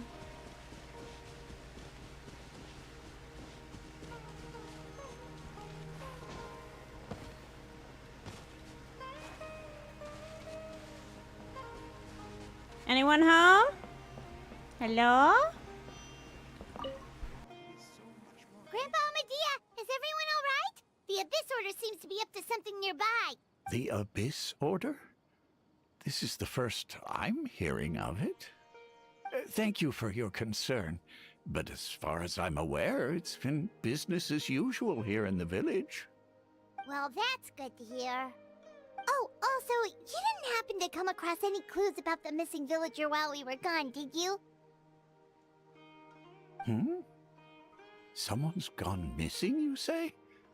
Who would that be? Huh?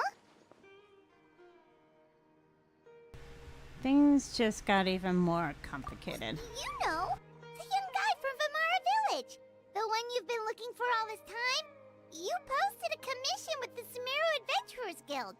That's kind of the whole reason we're here, actually. Your missing persons commission. Ah, I do apologize, you two. I hope I'm not worrying you too much. I'm sure it's just my age making me forgetful again. At least right now, I can't seem to recall whatever it is you're referring to. Perhaps you should try asking someone else. But how is that? All right. Thanks for your help, Grandpa Amadea. Something definitely not right. We just talked to Grandpa Amadia about the missing villager. There's no way he could have forgotten all about him just like that. What do you think, Traveler? Could everyone's memories of the missing villager have been erased again? We should check in with the others first. You're right. We should narrow down the possibilities first. Let's go ask someone else then.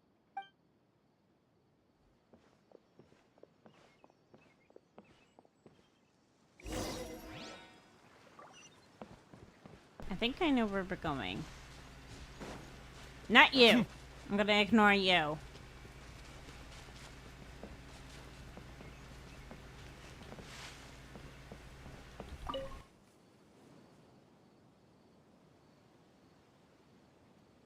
Someone's gone missing? Who? Just as expected. That guy you said a bunch of nice things about earlier? The one you always used to chat with. He's around 20 years old, and you said he was a kind, warm-hearted person? Oh, I know who you're talking about. Really? You remember? There aren't many young people who've earned that kind of praise from me. If you're certain that's what I said, then there's only one person who fits the bill. No doubt about it. But why'd you say he's gone missing? Have you seen him recently? Yeah, I just saw him leave the village. There was someone else with him, too. They couldn't have gone far.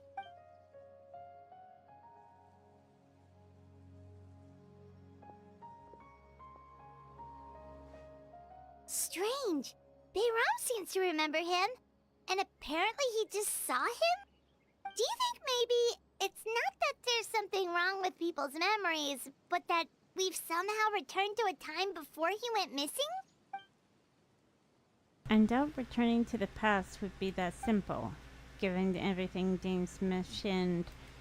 But the servants of the Ley Lines, I would say, is far more likely this related to the memories in some way.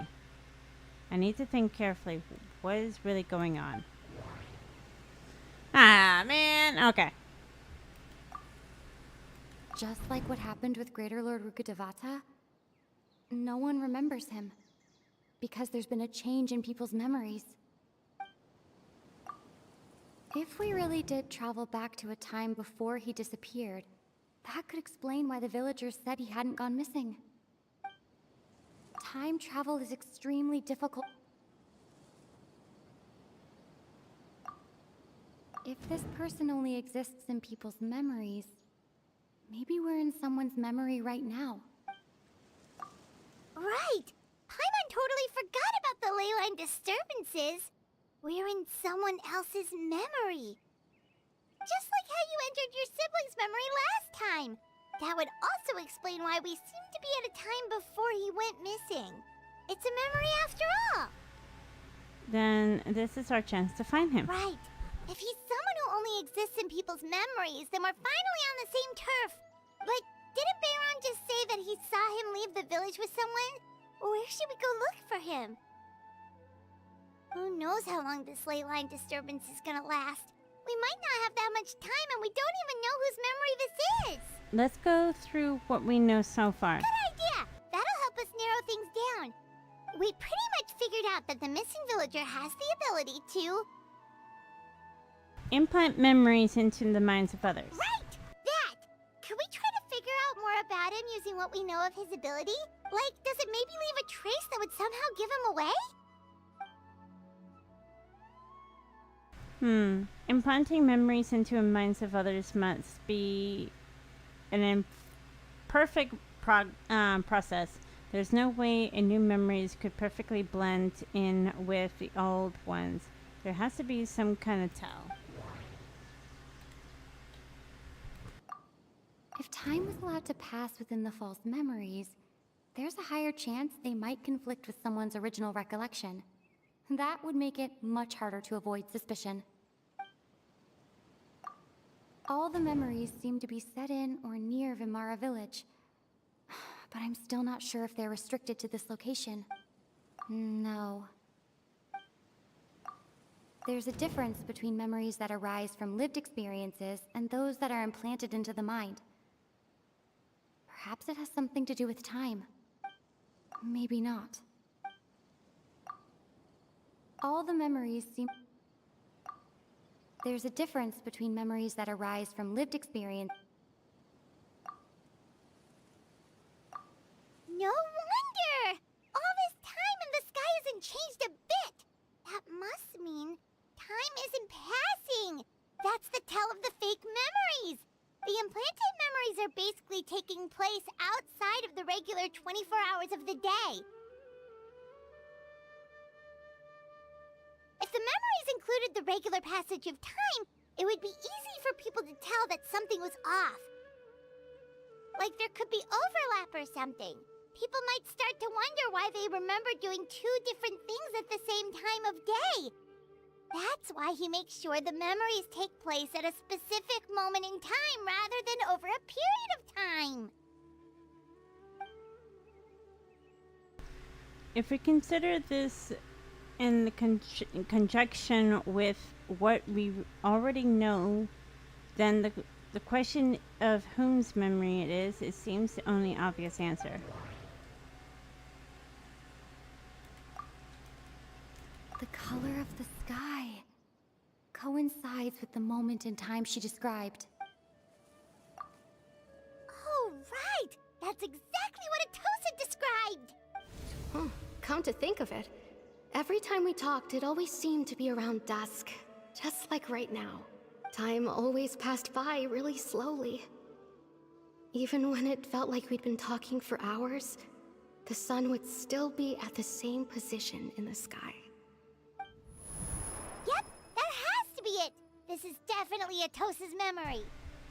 To the tree! Yeah, that's where they'll be!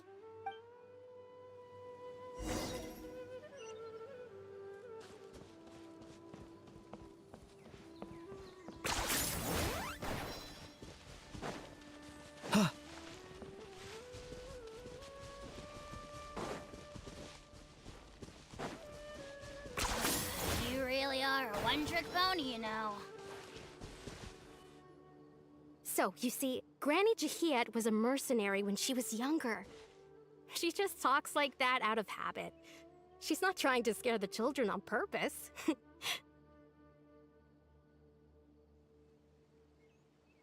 Oh, there I go again. Always talking about my own things. Do you maybe have anything you want to share? It's okay if you don't. You could also just talk about what you think of me? Oh, I think you're an incredibly strong and thoughtful young woman.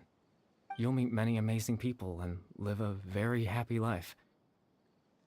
You won't miss someone like me. Huh? Are those your friends over there?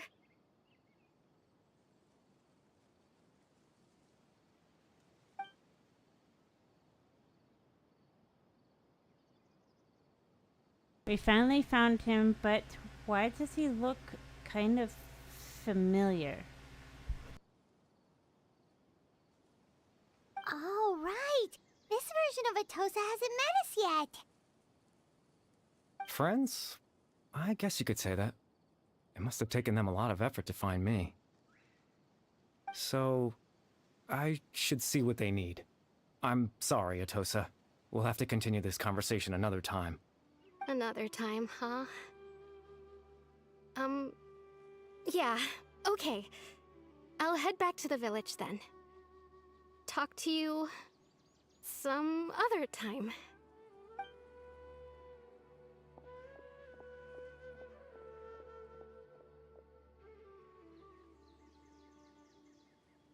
It's nice to see you, Traveler. I believe this is the first time we've met. You're...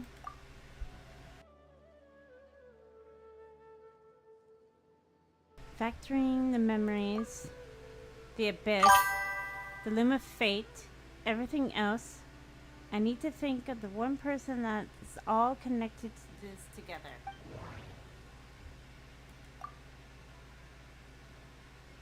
Caribou. Born into abject sorrow, he shall now become the loom of fate. You're Caribou Alberic. Oh. You know me? That's quite the surprise. I don't believe I've met you before. Oh, I see. It was the memory, wasn't it? Your sibling's memory. You saw the me from back then. This is Atosa's memory. I came here to say goodbye to her. But I suppose I'll just leave her a message instead. Come, let's find somewhere else to talk.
I suppose you could call it the realm of my consciousness.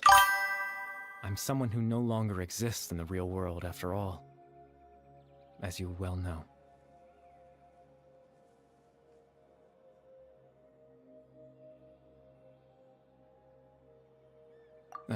It's nothing.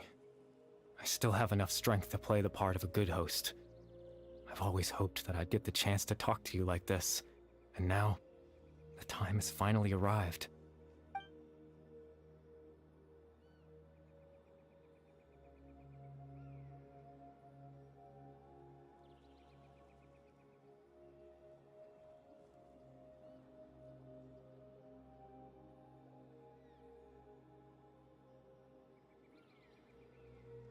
Extreme sorrow and pain, hope and regret coursing through your veins, and a degree of abyssal power that defies comprehension. Father told me that once I possessed all those elements, I would become the loom of fate, but despite his intentions for me, I never truly became the loom of fate. I was merely used as a means for its construction. In truth, I died the moment I set everything in motion. The person you see before you now is nothing but a remnant of consciousness left over within the loom of fate.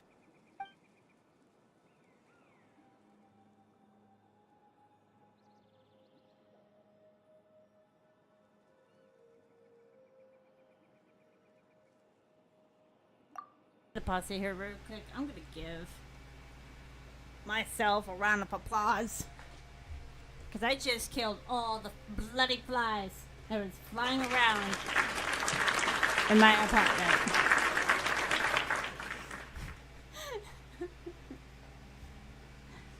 Caribel is dead. That is why he no longer exists outside of people's memories. As for your question, the Loom of Fate is a device capable of weaving ley lines. Weaving ley lines? In its primitive form, it can only be used to create and implant memories. But, as more of it is completed, its power becomes stronger and stronger, until finally, it has the power to weave real ley lines of its own. Once fully completed, the moment it gains the power to weave ley lines, it loses the lower level ability to influence memories. But it also becomes a tool that can change the entire world. So that was the source of your ability to implant memories? Yes. I have the ability to control the loom in its semi-completed form. I suppose you can think of it as a form of compensation. After all, its existence cost me my life. The memories that suddenly appear in Dane's mind were implanted by Caribel through the half-finish of Loom of Fate. That makes sense, but I'm still lost as to why he was so far as to introduce himself to all the residents in our village. But why would you implant your memories of yourself? That. I was wrong to implant those memories. I'm sorry I caused so much trouble. Not only for everyone in the village, but for you as well. I just wanted them to feel like I once existed in this world. As if I had a chance at life. So that's why. I would never have guessed. But is there any kind of meaning to this? Words are hard. Does only existing in people's memories really count as living? I know what you must be thinking. Why would I do something so meaningless?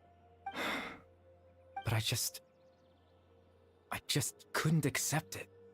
I had to know what it would be like if I had my own life. What kind of person I would be. What other people would think of me. Chief Ahmadiyya, Baram, Granny Jahiyat, Atosa.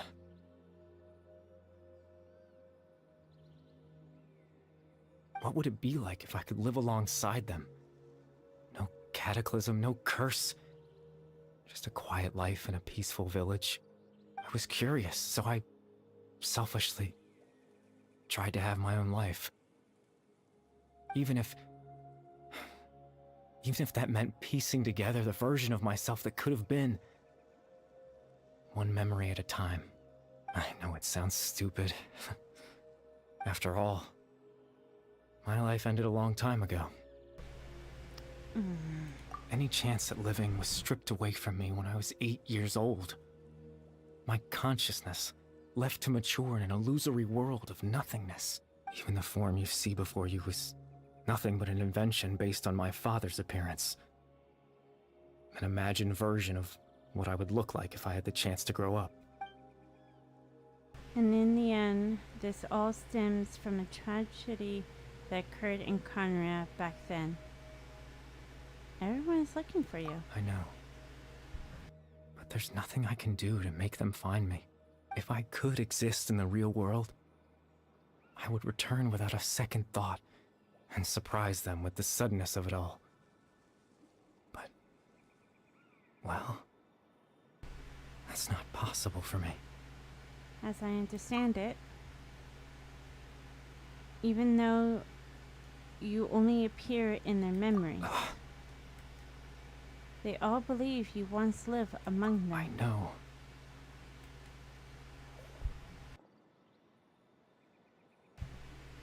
Well, now that I found you, let's continue this conversation some other time. Captain Dainsleif.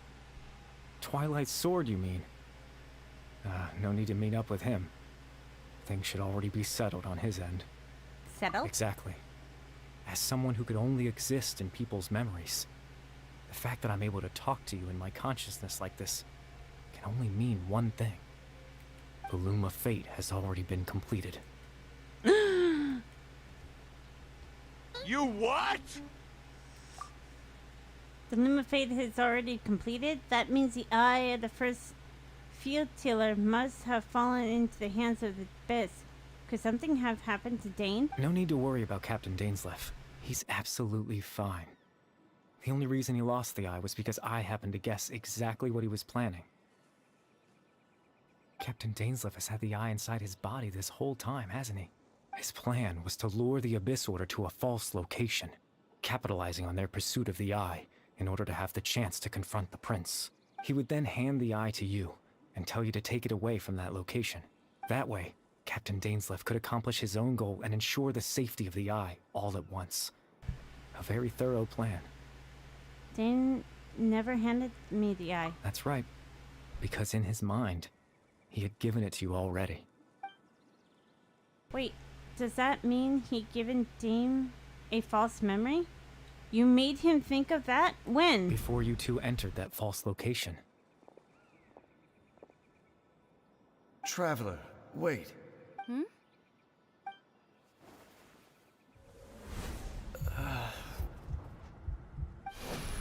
We've no time to lose. Let's head inside.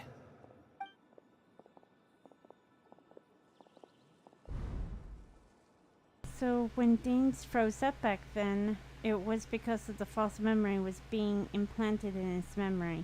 No wonder. That was when I implanted the memory of him handing you the eye. Given the tense situation at that time, Captain Dainsleif failed to notice anything out of the ordinary, and took that memory to be real. I'm sorry, Traveler, but I needed the Loom of Fate to be completed. And to do that, we had to retrieve the eye. So Dane had the eye this whole time until the Abyss took it away, and I'm not sure that there's anything we could have done. Now that the Loom of Fate is complete... I promise I'm not trying to conceal anything from you, but I truly have no idea what the Prince is planning. Tevat's ley line system is deeply entrenched in the planet. Creating new ley lines can neither replace nor extend the ones that already exist. In the face of everything they could be planning, I fear I'm too insignificant to even get a glimpse of the bigger picture. In any case, I had my own use for the Loom of Fate, and my goal, at least, has been achieved. Your goal? You remember my father, don't you? Clothar Alberic. Oh yeah! I believe you saw him in your sibling's memory. Yeah, the madman. The really, really mad man. After he used the power of the Abyss to restore consciousness to my hilichurl form, I suffered from an indescribable level of mental anguish. To comfort me, my father told me a story, that this was a fairy tale world where I had to take on the form of a little monster. That story managed to dispel my fears, even if just for a moment. My goal was simple: to use the Loom of Fate in its near-completed form, when its ability to create memories was at its strongest, to implant a specific memory into the minds of the hilichurls. In that memory, I would tell them a story, just like my father did for me. It was a story of fairy tales and love. But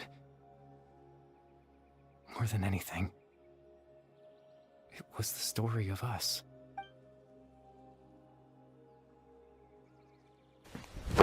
Emotional damage! So the things that caused the hilichurls to calm down back then was Caribel Sur. So that was his goal. That was the only thing he wanted. He had a device as powerful as the Loom of Fate at his disposal, and all he wanted to do was offer the hilichurls a moment of comfort and peace. I can't change the world. Not when I lost the very right to exist within it.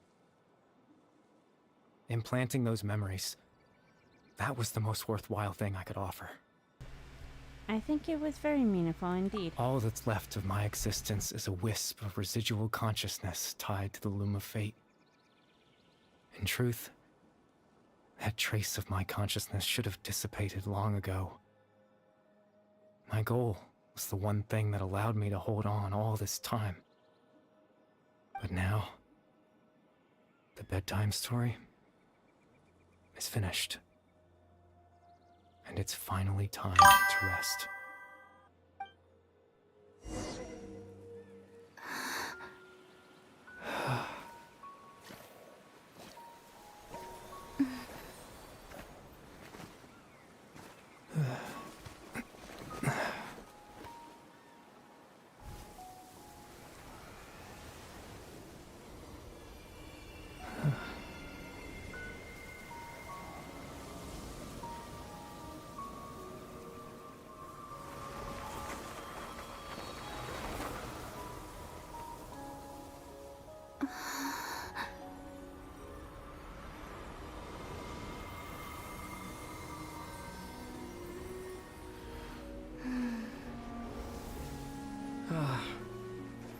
Looks like I was too late to see Caribert one last time.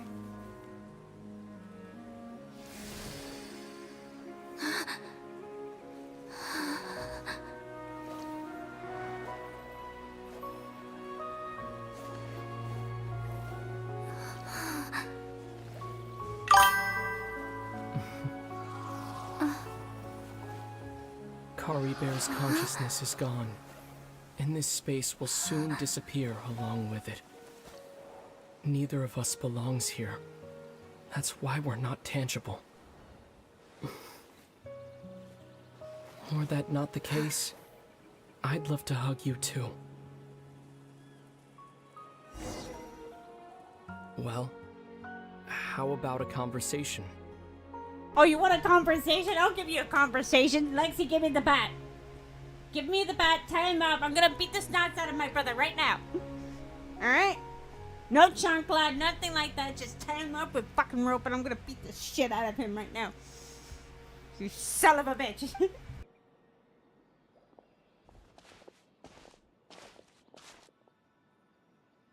The chance to just stop and talk like this is certainly not easy to come by. Wouldn't you agree? What, Lexi? What? I'm not allowed to beat up my brother with all the emotional damage he's done to me.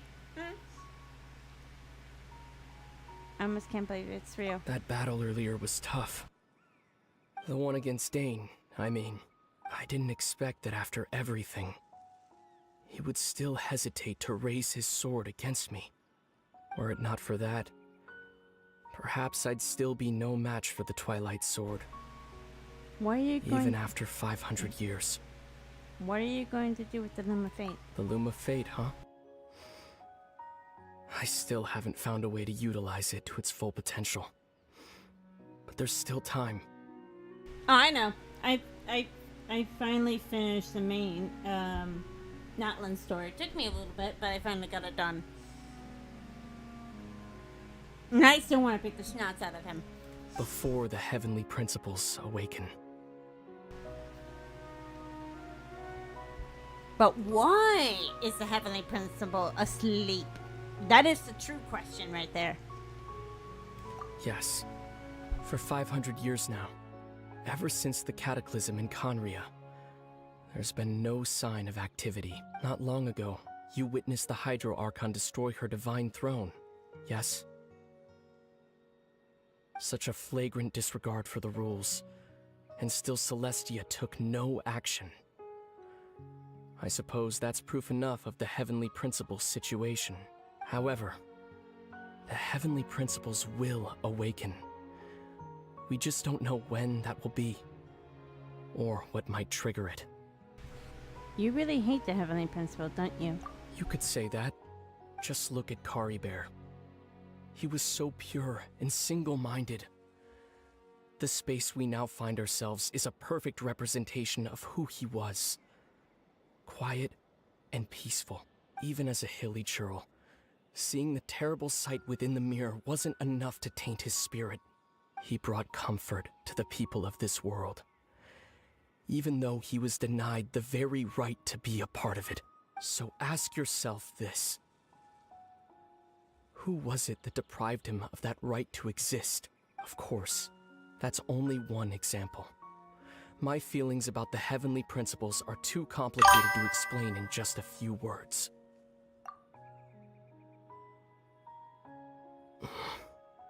Lumine?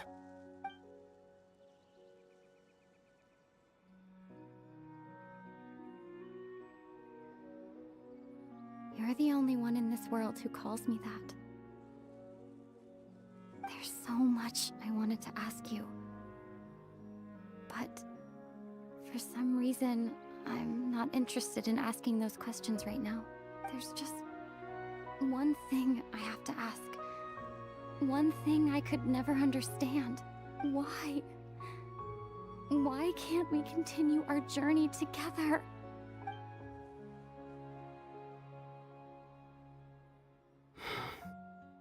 At the end of my journey, I arrived at a place known as the Sea of Flowers at the end. Do you remember? A long time ago, when we traveled between worlds together, you told me. He wanted to find a place in the universe where that one flower was in full bloom. To have a place like that suddenly appear before me? Well, would you think of that as a coincidence? You mean? I miss you too, Lumine. But as this war continues to rage, and as I continue to seek that final answer, I don't even know how to face myself sometimes. Let alone my own sister.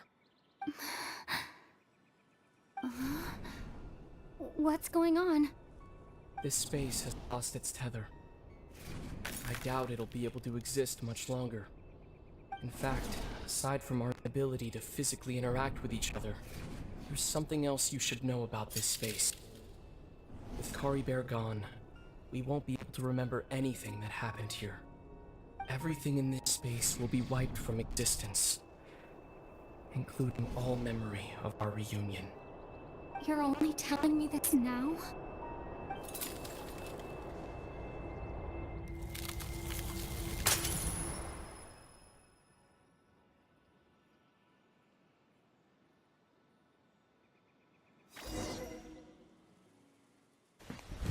Emotional damage!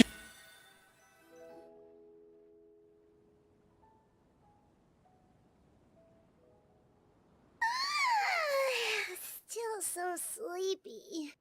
Paimon's head feels all fuzzy. Oh, Paimon woke up a little earlier than you, so Paimon will fill you in.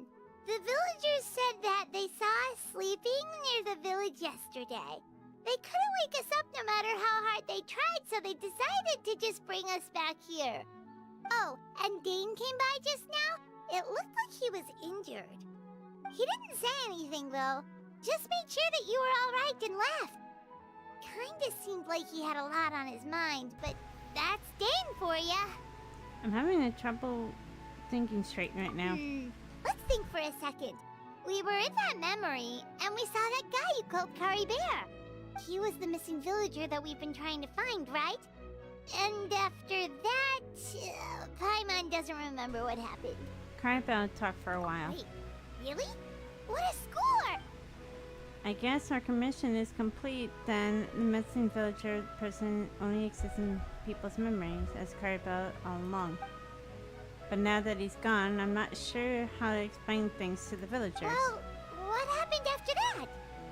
I don't know. Do I look like I know the answers to that? Maybe I'm just too tired. It feels like something happened, but I can't, but why can't I remember? I'm not sure why, but it always feels like I lost something. Ah, there you are. Sleep well? Bayram, you sure seem happy. Did something good happen? Alright, who told the Eons of Remembrance to come into Genshin? Because last time I checked, no one invited them. Something good? Huh. Wasn't anything good or bad, I'd say. It's just that, well, the village organized another search party yesterday. It didn't feel right to leave all the searching to the adventurers. So there we were, searching away, when suddenly this one guy said it all came back to him. According to him, one day around dusk, he was passing by this one tree outside the village, and he saw our missing villager. There he was, sleeping under that tree all by himself. His parents came a little later to wake him up, and they all left together. They looked like quite a happy family, apparently. And after that, well, we all started to feel like that really is what happened. Kind of strange that we forgot all about it for so long. Sus, I think not! So, that's how Caribert said his goodbyes. That was the last memory he gave them. Oh, and we also remembered his name, Caribert. Now, that's not a name you hear every day. Would have been helpful if we remembered it sooner. That is a unique name. Well, I hope he's happy wherever he is. And we're all relieved now that we know what happened. Seems like everyone thinks Caribert left the village. That's probably for the best. At least they have some sort of explanation now. Caribert's gone. The Lumen Fade is now complete. Paimon wonders how Atos is doing. Maybe we should go check on her. If she hasn't remembered like everyone else, we can tell her what happened. Paimon didn't see her in the village just now, so she's probably at the tree. Come on, let's go talk to her. Alright, let's go.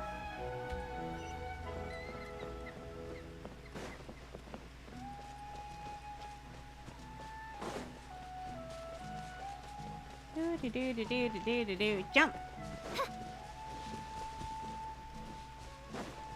Ooh! Sunsetty. Oh, horror fruits. Ah, close enough.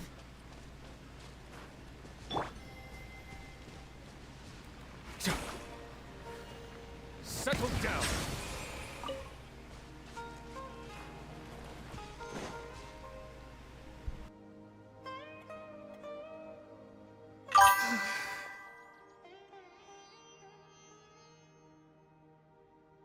And you can tell that she wanted to confess her feelings to him. Just how awkward she was getting. It's like, oh no.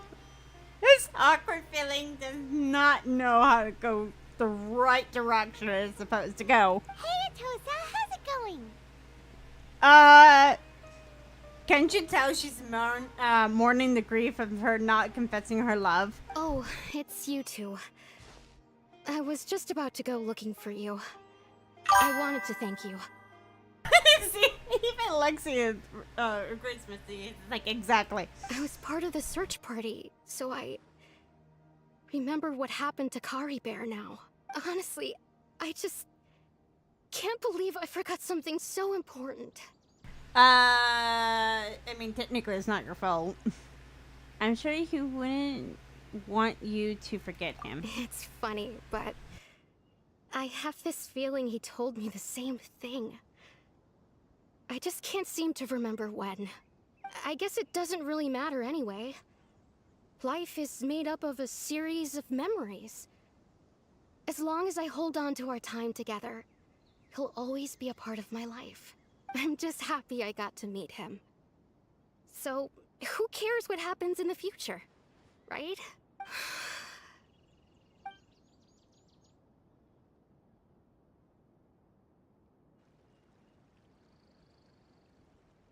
Okay, I'll admit.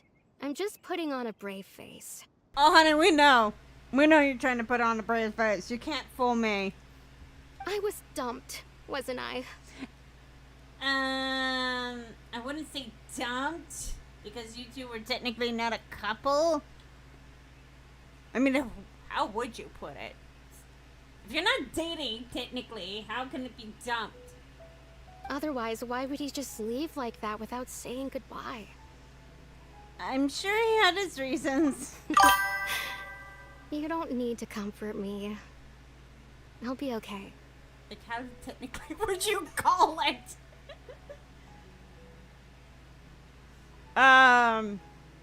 Turned down?